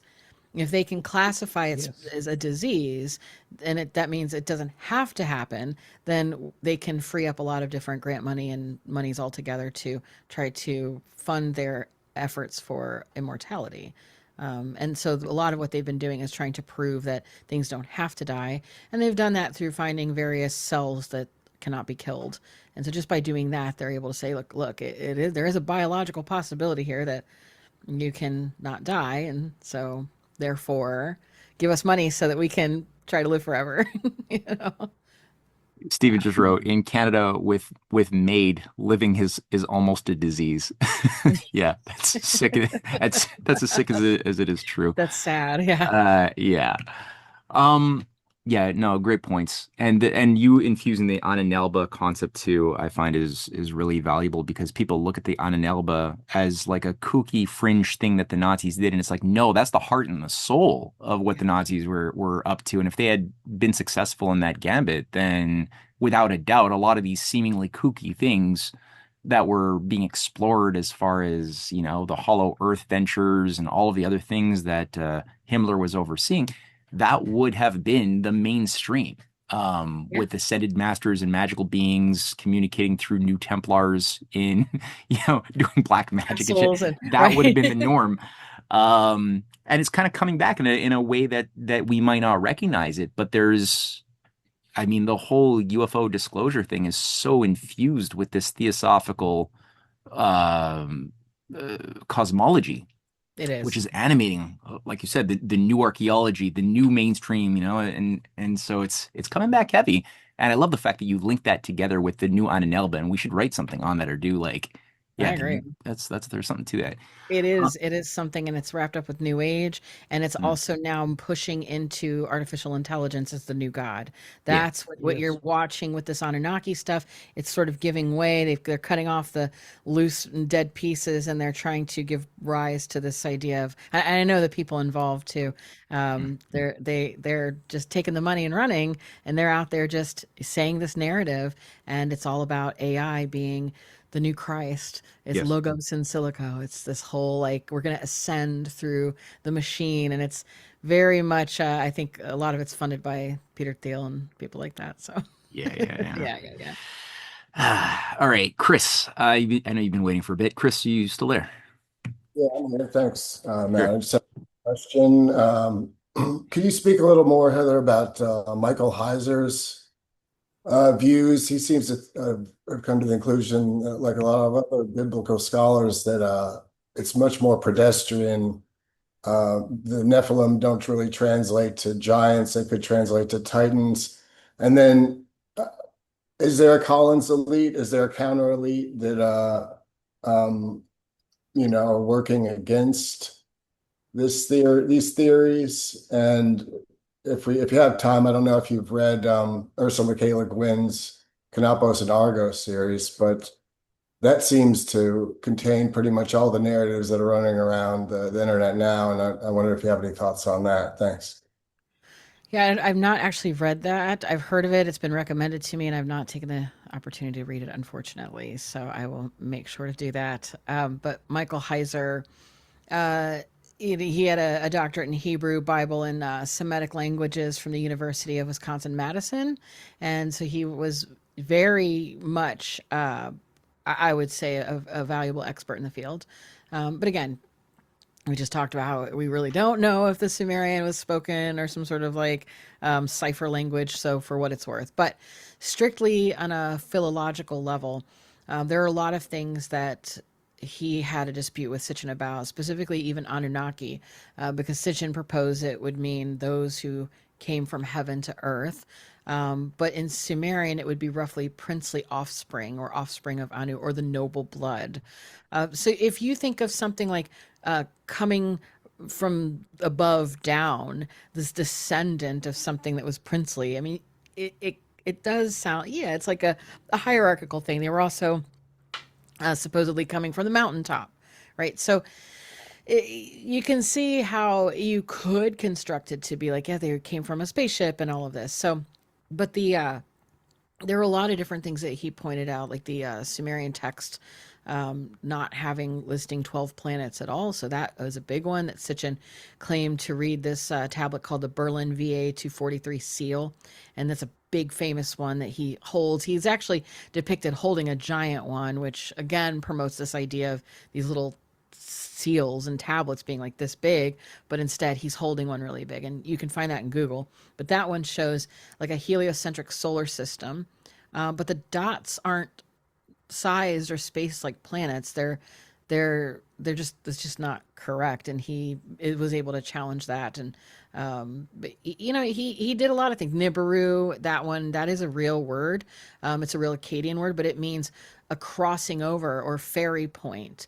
And it kind of talks about it being applied to celestial bodies at their crossing points. And most scholars believe, and the mathematicians as well, after they started researching how important Jupiter was to them, that it was the name of Jupiter in its like various motions. So they had a special reverence for Jupiter. So now, again, that's with an asterisk, so it could be something else, but it just shows how flimsy some of those very important Exactly. things were.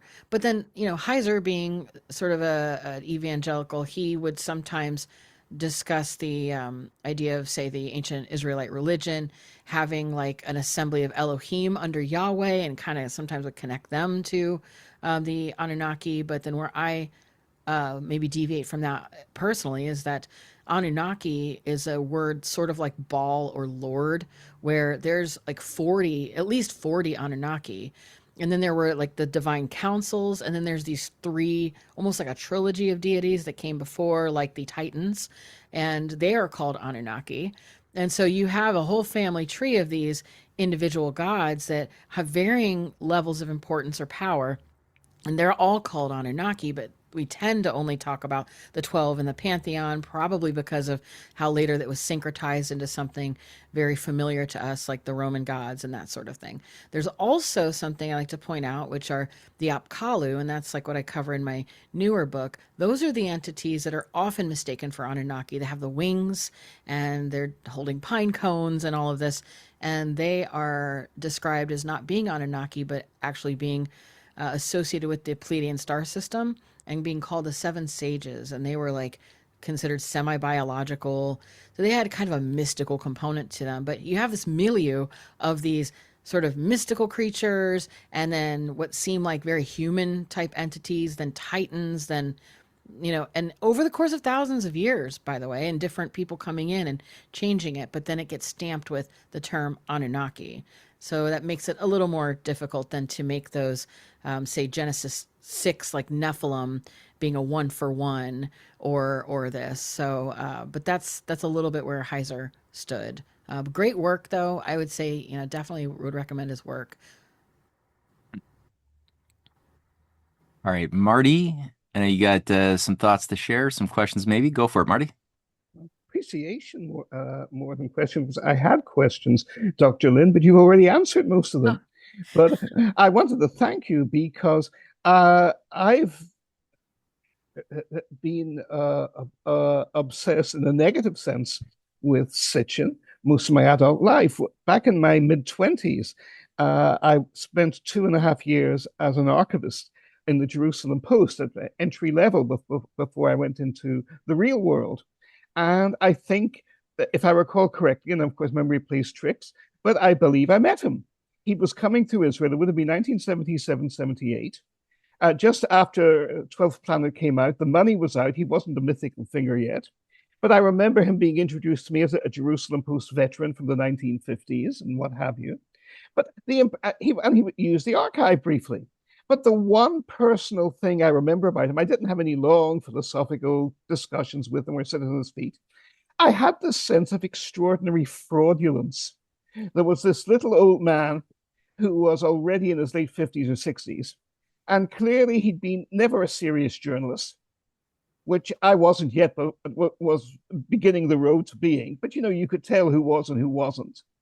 And he was one of these people who, self-taught, gives up themselves pretensions, a crackpot, and above all else is terrified of being found out. And that was my memory of him back then. Now, of course, very soon afterwards, he becomes, as one sees one's amazement, a god figure. But exactly. And you've done a wonderful job of deconstructing him. And I'd like to ask your assessment in a couple of related areas.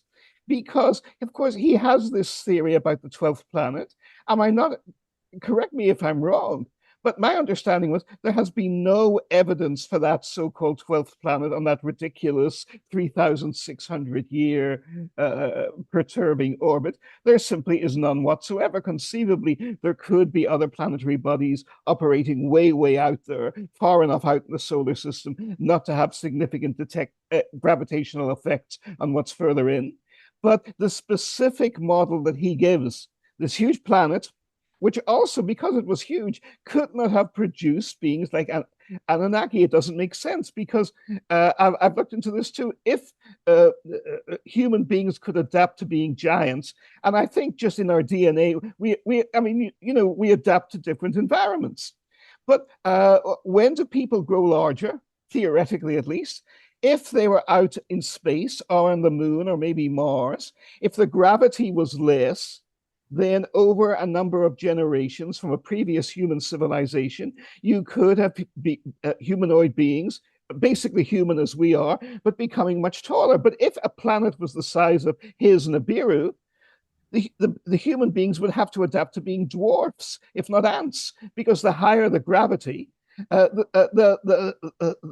less weight. And there's a friend of mine who, again, like so many people, as you've met your share of them, Dr. Lynn, people who are geniuses in making one or two breakthroughs, but then come up with lots of other stuff, which is just wild and in every direction imaginable. And I think the book is called Cosmos and Creation or something. But the thesis was that, and to me, this is very interesting. We know it passed in the earth. We had monstrous creatures like dinosaurs, or even more recently in the Paleolithic, pre-Paleolithic eras, like gigantic mammoths.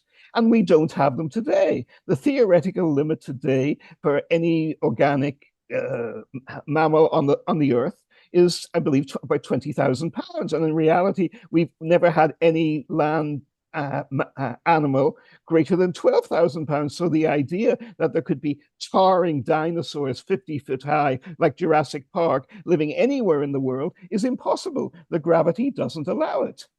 But if the gravitation level changed, and it appears to have changed because we know in ancient times there were these colossal creatures, land creatures, 100, 150 feet in size. But it doesn't confirm Sitchin. It blows him away.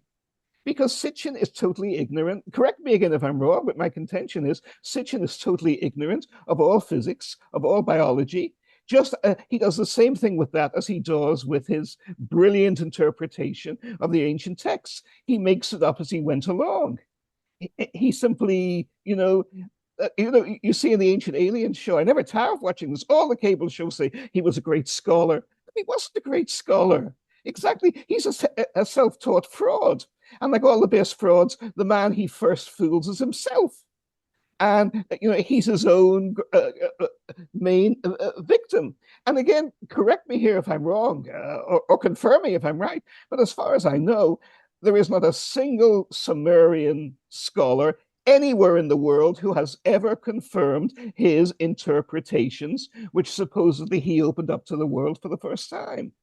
And the final point I'd like you to either agree on or shoot me down on is this business of gold in the atmosphere.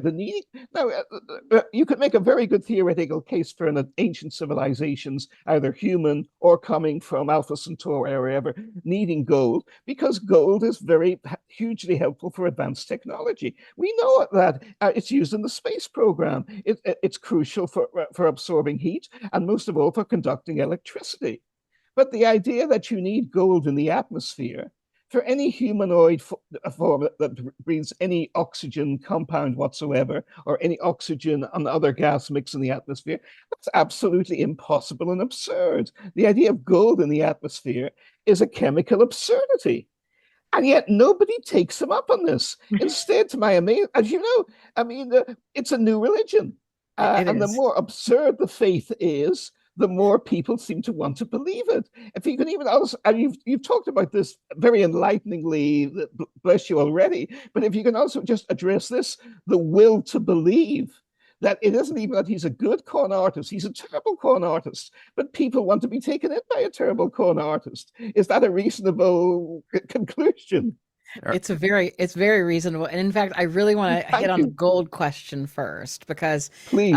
while you are right, this is funny because you're completely correct on your assessment about like gold and the atmosphere and all of that. But I think the most important thing is to consider this almost too easy low hanging fruit component to it, which is twofold. One, there are no Mesopotamian texts that discuss anything about gold at all, at all. So Ah, gold isn't well, that's there. wonderful. So in the Atrahasis, this is where he pulls this from. And Atrahasis is the fullest account that opens with these junior gods that are actually doing agricultural labor for the senior Anunnaki. The specific work named is digging and dredging the irrigation canals, the Tigris and Euphrates water courses that they have there. And so they labored for, according to them, 30 or 40 years, then burned their tools and surrounded Enlil's house at night. And there was this great uproar and like a workers revolt. And that's what made Enki create the Lulu, the man from the clay mixed with the flesh and blood of a slain god, sort of like the Prometheus tale. But it's one story in that it's canal digging though and not mining, and so the rebellion is actually over hydraulic agriculture, which has not, which you'd expect given that they were in the marshes and the floodplain of a civilization whose economy ran on irrigation, agriculture, and then also temple economy upstreams, like the currents they would use the river to go make the trade to the temples that were on the riverbeds. Now, that's just in the text itself, but the hard science answer to this is this: Southern Mesopotamia has never had gold. It is river silt and no stone, no metal ore, and no timber. Every scrap of gold in Sumer and Akkad was imported. And that's the end of that then. So you can't even say, well, maybe they used it for this. Nope, they didn't. They couldn't have, because if the Anunnaki came to that region in particular to mine gold, and then they enslaved a species to do this work for them, well, I don't know what they were digging for a long time and found nothing. So it wouldn't have worked at all. But it's more to, I think, my personal hypothesis. I wouldn't assert it as a theory, but after working with so much of this, my personal hypothesis and some of the authors that I've found credible in this, specifically the O'Briens, they were an English couple that, I mean, the guy worked for Big Oil from like the 20s or 30s, and he had a keen interest in this and would go and actually do excavation work on it in his spare time. And his wife helped him, and they had a side gig. I would recommend the book, The Shining Ones, The Genius of a Few. And this is just what they did, and they wrote about it. Edmund Marriage, he's passed now. He made the Golden Age Project. I think some of the literature is still available. And they argue for this almost agricultural god kind of thing. So and I kind of see the text that way. I discovered their work after I came across this hypothesis of my own, and then Edmund Marriage reached out to me and said, hey, wait, you got to hear this. This is, decades of work and actual excavation to show a very similar thing. And I think he was a land manager as well, a conservationist, so he had a big interest in that. So years of looking into that, I do feel that the grand Anunnaki were not so much architects as much as they were agriculturalists. They were the gods of agriculture coming down, and then they were enslaving individuals. Indeed, that's what the texts say. But having them not mine, but dig these trenches and do this work. So that's one thing. So the gold thing, it's just impossible because even if you wanted it to be true, they don't have gold in that region at all. Yes. So the fact that anybody didn't even bring that up, it's more to your point, which is that people are looking to believe. There's a quote by Nietzsche: there are two different types of people in the world, those who want to know and those who want to believe. And I think we've been given a little bit of a I don't know, revelation of the method or predictive programming when it comes to the X-Files, which has that iconic poster of "I want to believe," but that's what people do. They want a belief system rather than the truth, and so they won't go that deep in it. They'll just say, "Yeah, that sounds good." It's almost like the way Greek history had been done in early Greek. It was more so like we have the historic data points, and whoever had the best story that made the most sense, that seemed good. Whereas in a Roman technique later, that would be primary source oriented, mostly data points. They kind of overcorrected there. But so when it comes to things like giants too, again, absolute scientific facts there, what you're saying. There's nothing wrong there. We would have to have a very different gravity to allow the stories that they told. Now, given that the one kind of area that I leave open is that some of these things are from oral tradition. We know most of like the oldest epics are from oral tradition, and anthropologists tend to agree that oral tradition can be actually pretty important and effective, especially when it's done in an epic sense. So it's like lyric, because you can say like memorize a song. If I were to ask you your favorite book and you tell me your favorite book and I say, okay, well then start telling me the book, like from page 1, go. Less likely to be able to remember the book. But if I said to you, who's your favorite band, and then start singing me their entitled like discography, you'd probably be able to sing all the lyrics to their songs, because where that's stored in the brain is different. So early people would tend to pass their culture and stories along through song because it would stay, and so it would be actually pretty accurate. So I do leave it open to this idea, especially in like the Gilgamesh sense, that when you have the character of Enkidu, for anyone unfamiliar, you have essentially the story of a king who was kind of a jerk, and the gods put forth this formidable creature to challenge him and befriend him, who is called Enkidu, and he's described as being somebody very hairy, living out in the forests and drinking with the gazelles. And the way they get him into the city is they send a temple prostitute out for him, seduce him. He comes in, they humanize him by giving him a shower and a shave, and then they have an adventure and a whole thing ensues. But the point of that story is simply that given that that's oral tradition, and the motif then in Mesopotamian art for a while is this of overcoming nature. So Gilgamesh dominating this animal-like creature or animal man. It kind of, to me, paints a picture of a growing people who have tension with living with different hominid species, perhaps at a very earlier date. So in like 2024, there was a paper in Nature that dated the extinction of Gigantopithecus blacki in southern China to only about like 215,000 years ago, which is a long time. But when we know, if you've been to the Smithsonian, their Hall of Evolution, there's so many skulls of different types of entities that they want to say are just basically this link where we're going to cleanly place them in this nice hierarchy, when there's too many. And we know that there's Homo erectus, there's different types of these hominids, and so perhaps some like middle Pleistocene European specimens that have been found to be really tall, not 15 feet or anything, but there were different sizes and variations. So there could have been a time at an earlier date that you might have seen a human that could have reached, say, 9 foot. So which is huge, but it does track with what the possibility would be.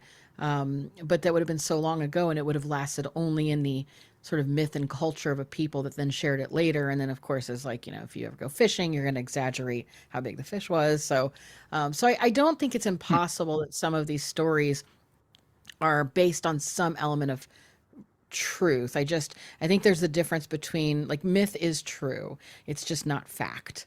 There's the facts of the matter, but mythology carries very important human universal truths and things that, stand the test of time. And so it'd be inaccurate to say it's, not true, but it's also inaccurate to look at all of those details and say, well, it says the king lived to be 300,000 years. That must have been how long he lived. I mean, those are factual inaccuracies. Exactly.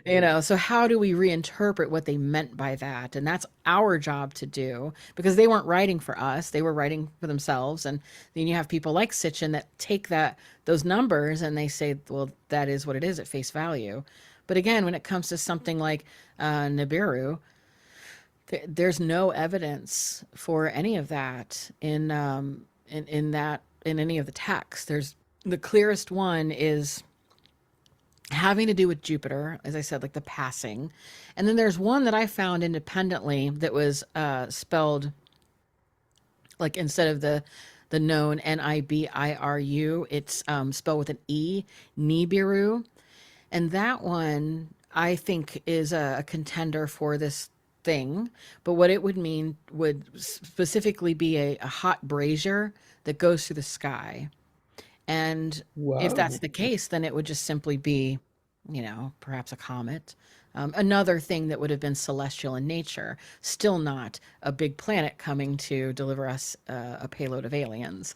So, but there's no real evidence for that. The Akkadian word means the ferrying across, but yeah, so it's interesting. Thank you for your story about Sitchin, because it's most likely that you did indeed meet him, because your story aligns with everything I've ever heard about the man, where most people who met him in person either really had a distaste for him because he was kind of nasty to people, but if they didn't kind of kiss his ass, but he did have that almost overt con man ethos going on. Yes. And he surrounded himself with mostly people that were part of his little cult of personality, so as to not get called out. If I may just, first, thank you so much. That's wonderful, Doctor. And as I remember him, it would have been before he ascended. The book would have just have come out or be about to come out. So he wouldn't have been able to overcompensate for a lifetime of obscurity and being despised deservedly. So, had I met him a year or two later, no doubt I would have been crushed by him in all his own godlike splendor. Yes, exactly. He was a shining one. That fits wonderfully. Yes. Oh, and I don't think in the earlier question that I did get to answer whether or not I think there is a Collins elite.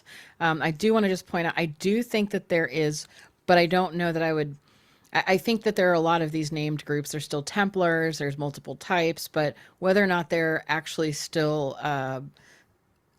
associated with the original intents of the people who created the groups is, I think, a different story. So I think that there's multiple factions calling themselves that, and sometimes these things devolve into a LARP or a live action role play. Yes. So. I noticed that the person who popularized the Collins Elite was Nicholas Redfern. Yes. And I know him. Yeah. There's something a little off in how because I'm always looking for okay, clearly there are things that operate like this thing you're describing operates, but you're giving it such a characteristic that's very unique. What information are you presenting of its origins and that it is what it is? And there isn't really any foundation that I'm finding that my mind can hold on to. Kind of like the blue beam thing. And I remember we had a lecture from two fantastic researchers I've been working with, two brothers, ironically named Philip and Paul Collins. And they're really great researchers on the whole intelligence operations that have been managing the UFO Psyop for a long time. And they shared this exact same criticism, is that there's just nothing really there. So it might be almost like a synthetic construct that is potentially like a poop in the punch bowl phenomenon, where people start talking about that, or blue beam, there are certainly, is there evidence that there are projects to use advanced technologies and holographic technologies to showcase imagery in the skies that would fold into such a psyop as like UFOs or Jesus making a comeback? Sure, absolutely. But the very terminology of Blue Beam per se as a project, try to find something, anything on it, and it's nothing there. It's smoke. So it's almost like these little things are done to provide a limited hangout that then invalidates the general content of the message that we're trying to communicate. That's how I'm thinking of the Collins Elite, at least.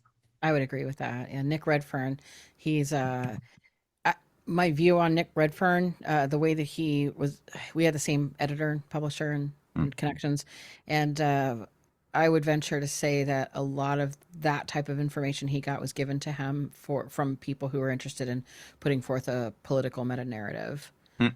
He won't be writing for anymore. He actually, unfortunately, was diagnosed with dementia, early onset dementia. And Oh, I'm Really? sorry to hear that. Whoa. is Oh very my. sad. Very My. sad. Yeah. So he's had to move back to England, and Okay. yeah. Damn. So Did not yeah, know very that. very sad for him. But I don't think from what I know about him, he loved the topics, he loved the subject matter, and he liked to write. A prolific writer. So I would venture to say that a lot because he would do his research by talking with people and recording the conversations and then just dictation that way, and so this was likely information that was probably meant to get to him. Mm. You know what I Yep. mean? That makes Yeah, sense. Yeah. yeah, seated. Yep. Yeah. Mhm. Uh, Kelly, I noticed that I didn't read your question. Did you want to pose a question? Kelly, you there? Um, Oh, yeah, I'm here. Um, yeah, like we know a lot about the ancient Sumerians. Um, we've discovered like Gobekli Tepe, and they're similar sites. They're way older than Sumerian, and from what I can find out, there's next to nothing except a few things on YouTube about it. I just wondered if you knew anything and its connection to maybe what we know of the Sumerians. Well, yes, it was billed as sort of the first temple, and a lot of that was a ploy by the archaeologists to get attention to it because for some reason nobody wanted to give attention to the site. So he was very media savvy. That doesn't mean that there possibly weren't temple activities happening, but he kind of asserted that really big to get that attention on it. But it's older, as you mentioned, than Sumer by about 7,000 years, so it's very old. There's nothing that is known that connects them on a purely archaeological level, but its main enclosure in Göbekli Tepe is it's pre-pottery Neolithic, and so it goes back to about 12,500 years ago, which is an interesting date that's associated often with this Younger Dryas impact event. Now, whether or not that's just people throw that around. I mean, that's very, very much could be. But I think an interesting point about Göbekli Tepe that's discussed is that at one point it was abandoned and buried over. So over time, these archaeological sites just get buried by the sands of time because of shifting. But this was an intentional burial, so that makes it a little interesting. But the reliefs in it are beautifully carved with foxes, snakes, scorpions, and vultures. And they just recently found an entire room that's like a little not safe for work. It's like the phallic room, and it's just phalluses everywhere, and they don't really know what that is. There's erect images of like male figures and full erections, and is it a temple site? Is it a fertility thing? We just don't know yet. But they keep finding new things over and over again. They have found domestic structures, grinding equipment, and things that they now say though are still purely ceremonial, and that it doesn't indicate that anybody lived there. So they think maybe it's a settlement that just has this monumental architecture that perhaps people were coming to it and staying for a while, like a camp out. They've seen a lot of different bones from animals that were there from far, so maybe people brought offerings. But the truth is, They just don't know.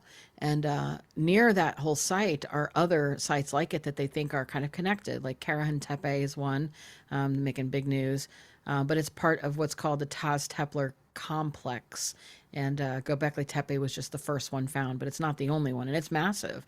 And they really do think that it's going to take decades and decades of round the clock work just to uncover about 40% of it. So it could be just absolutely monumental, no pun intended, whatever they find there. And that's why I usually try to say, with an asterisk about civilization, because we don't know. I mean, how maybe we'll find a payload, maybe we'll find a tomb, maybe we'll find something there that shows more of the story. So I think that's the one to watch.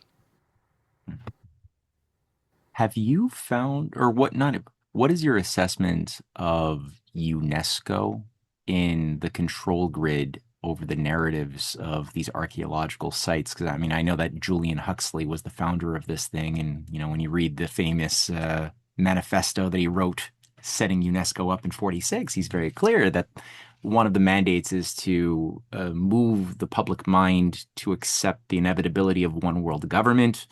He also has a whole he's for UNESCO. You know he thinks that he somehow thought it was appropriate to spend like 5 pages saying how important the science of eugenics was as the queen of all sciences. At a really weird time in 1946 when eugenics has got a really bad name at this point. But this thing's just it's got its fingers everywhere in infiltrating the school systems, the education systems, and then co-opting and taking control of all of these international archaeology sites. And so what are your thoughts on UNESCO?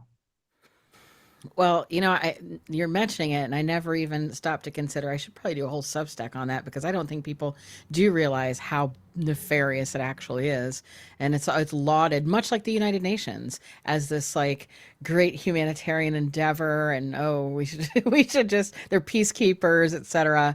But like the United Nations, I don't have much love for UNESCO. I think the whole thing, I mean, you kind of summed it up, like how it was started, and the fact that it was, kind of eugenics oriented from the very beginning.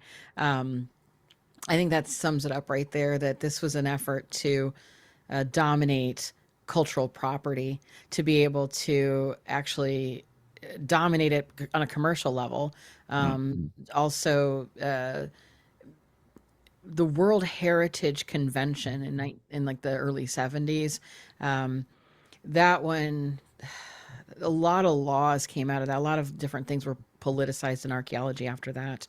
That kind of, on one hand, you could say was good because it gave a set of ethics and guidelines, but on the other hand, you could say was just yet another effort to centralize the whole thing in a very political way. So, but it's, I would say, if anyone's familiar with the United Nations and some of their members, I do a lot of work researching the Lucis Trust. That was an organization, it still exists. It was once the Lucifer publishing company, the Lucifer Trust, and then they switched it to the Lucis Trust because, doesn't sound real good to have the Lucifer Trust. But it was an organization founded by Alice Bailey, famed theosophist, and it has a correspondence school called the Arcane School. They do activities called triangles, where it's essentially a meditation group where you get together with a few other people, you make a triangle, and you're supposed to meditate together and join forces to wish, quote, goodwill for everybody and everything. Well, like UNESCO, of course, the United Nations is just a hub of theosophists, New Age thinking and globalist New World Order types. And so clearly the UNESCO is just another hive of scum and villainy. So, like, in my opinion, I mean, if I have to say what I really think, I'll tell you what I really think. I appreciate that. Yeah. It's off because it's part of the United Nations, Yeah. And I'm not a big fan of them for those reasons. It's but problematic, yes. it's very problematic. All right, cool. Another question that I had, and then I'll let you go. You've given so much of yourself, and I appreciate all of this so much. Thank you very much for Oh, doing no, this. thank you. I love it. But you brought up the original proto Noah's Ark story in as it occurred within I guess this would have been Babylon. This would have been a Babylonian proto Noah's Ark story of the Yeah, yep. roughly like Sumer and then Okay. Babylon. It adopted and went through that whole area, Mm, Mesopotamia. Yep. okay. So in that there's this idea that by whatever reading of the cycles of the heavens or whatever, there's an induction that okay, something bad's going to happen, some cataclysm. Let's get ready for it. Let's look for the specialists. Let's look for the people who have technical knowledge that will be of use post cataclysm or interesting idea. Whether man-made or whether astrophysical, whatever, who knows? But it happens. And I'm noticing that it was reminiscent of Isaac Asimov's Foundation thesis too, right? Which is all based upon this millennial, this 1,000 year dark age that the Galactic Federation is going to be put into, Yeah. and the need to sort of accumulate or to set out teams to find whatever is valuable. And then you got Elon Musk naming one of his test tube baby kids Sheldon Lycurgus or something, as a little tip of the hat to the character, the psychohistory character in Foundation, which is troubling. That's a troubling decision coming from a guy with a god complex like that. But then, the influence of a lot of these sci-fi writers on shaping not just our imagination, but really potentially even shaping is kind of like new oracles, new vetted priests that would set the stage for the new myths, playing the longer game. We talked about Arthur C. Clarke. I know you've shared your interest in Arthur C. Clarke's work and role, and especially his Childhood's End. He was friends with Isaac Asimov. They were publishing in the same pulp fiction areas as L. Ron Hubbard was, as Robert Heinlein was. They're swapping wives together, like Heinlein and Hubbard are doing this weird shit. So it's like you got this like vetted nest of creatives who have been positioned to have their particular ideas of humanity infuse itself into the popular dream as kind of like shamans. And I'm just wondering if you could say a little bit more about Arthur C. Clarke, Asimov, the sci-fi realm in general, and how that fits into this this broader tapestry, this broader game.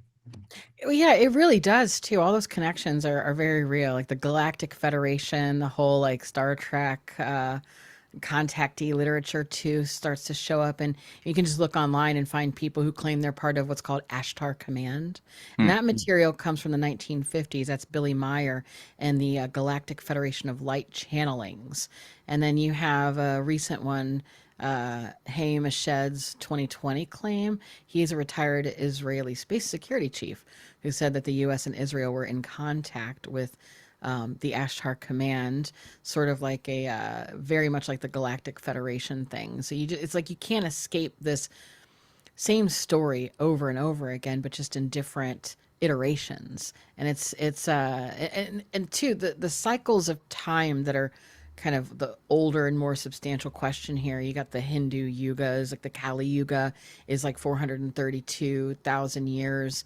And then the full thing, the Mahayuga is like 4.3 million. But you have Hesiod's like 5 ages of gold through iron, Mesoamerican long count, Plato's great year.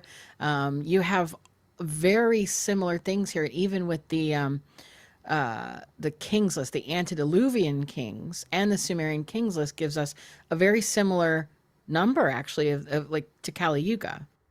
So it's a little interesting with the 432,000 years, or we just keep doing these sorts of things. And so it over and over again, I feel like there's some level of truth to something that people are kind of onto over time. And a lot of these individuals who are interested in trying to perhaps make a breakaway civilization or prepare for something, they're interested in all of these accounts. And they do make it out to the general public, but always in these kinds of, I guess, science fiction type things. Why it's science fiction, I'm not really, I don't really know why, unless that was where they felt they would be able to expand these ideas and kind of hide it under the guise of it's just a story, right? But you do see all of these connections, like you said, to like Asimov and then von Daniken, even after he had described Chariots of the Gods being inspired by Asimov's Foundation. Oh So yeah. yeah, yeah, and so Really? it's not like he was like it wasn't happening in a vacuum. You know, they're all kind of like inspired by each other, and then of course the old ones of Lovecraft. You have that this idea over and over again. Um, so I think that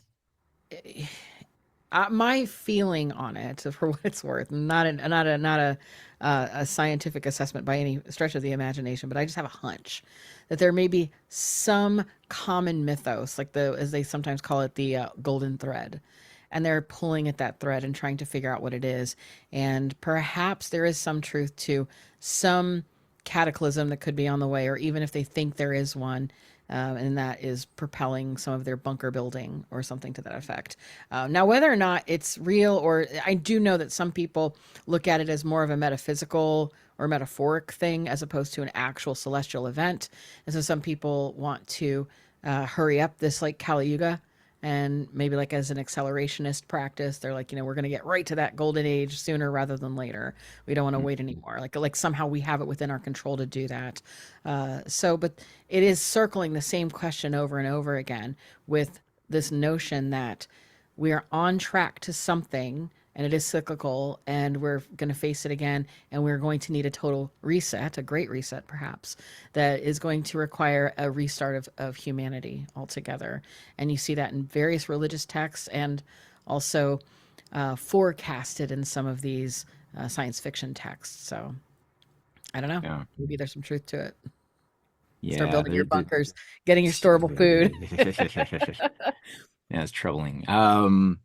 Yeah, they definitely like to do things in millennial cycles for some reason. They've got this fetish for that number, just 1000, and whether it's like that weird anomaly where, like in what is it, 1077 BC, the civilizations of the world went through this weird kind of like, what the hell happened? It was Right. really bad Yeah. everywhere. And you're wondering, like, okay, it does seem like the forces of nature, independent of human action, have certain cyclical destruction or acts of destruction that punctuate the extinction cycles and things. But then again, how much of that is natural? And then human beings were a creature of ideas, including bad ideas and will. And if we get crazy ass bad ideas that become institutionalized into, a caste structure of masters and slaves, they start how much of these cataclysms that affect negatively human lives, like the Crusades, 1,000 years, AD, which totally did damage and undid so much good that was happening before the Crusades came undone. How much of this stuff are the stars, and how much of this stuff is crazy ass ideas given way too much sway and power and influence to just throw the chessboard over periodically? I think it's that priest class mentality that we have this hierarchy where I think it might be a little of both, where there are like natural events that happen. We live in a cyclical, Yeah. system, and that some people may understand those patterns better than others. And then some people could understand those patterns and then use that knowledge against the people who don't. And so, for instance, in like a Mesoamerican sense, you could say they understood, the people in power understood that, we're going to have an eclipse. And we know, we can predict it. We have the math, we have the understanding. But let's tell the people, hey, it's your fault, and you need to give us your firstborn children to stop this. You can leverage that, right? And so likewise, I think in situations like climate change, we see things actually happening with climate change, but how much of it was like just the natural processes, and how much of it is now told to us that, well, it's because you've been letting your cows burp too much, and so you deserve what you get, guys. Like, is it, Yeah. how much of it is just the meddling between the leveraging of a so-called priest class against the people? So perhaps they know something's coming in a doomsday scenario. Maybe they know something's coming, but they want to try to tell us, look, it's your fault. It's we're going to need to tax you to death, and meanwhile, we'll be able to take all the wealth and the resources from Mhm. you. It's like the greatest transfer of wealth ever, because we know it's all going to go down anyway. So we're just going to take what we can get Well, that before we would go. Yeah, that would fit the profile of You're right. sociopathy. On that note, Stephen, and sorry, you just shared this thing, Stephen, last minute. I was about to close it up, but you shared this thing from the GreekReporter.com. It's a CIA declassified book, The Adam and Eve Story. Oh I've yes, heard of this. You guys heard? Have you heard of yes, this? yes, Yeah, yes, yes. so Hapgood, as well as the maps, he also wrote Earth shifting crust. So there's an Earth crust displacement theory, and depending on this is an alternative to tectonic plate theory. And it basically says the lithosphere of the Earth is like the skin of an orange, only it can rotate over the molten inner lava. And if you subscribe to this, and his book made some interesting arguments, the question is how quickly does it happen? And if it happens quickly, the thinking is this could be the basis for the cyclical destruction pattern that one finds in certain mythologies and so on and so forth.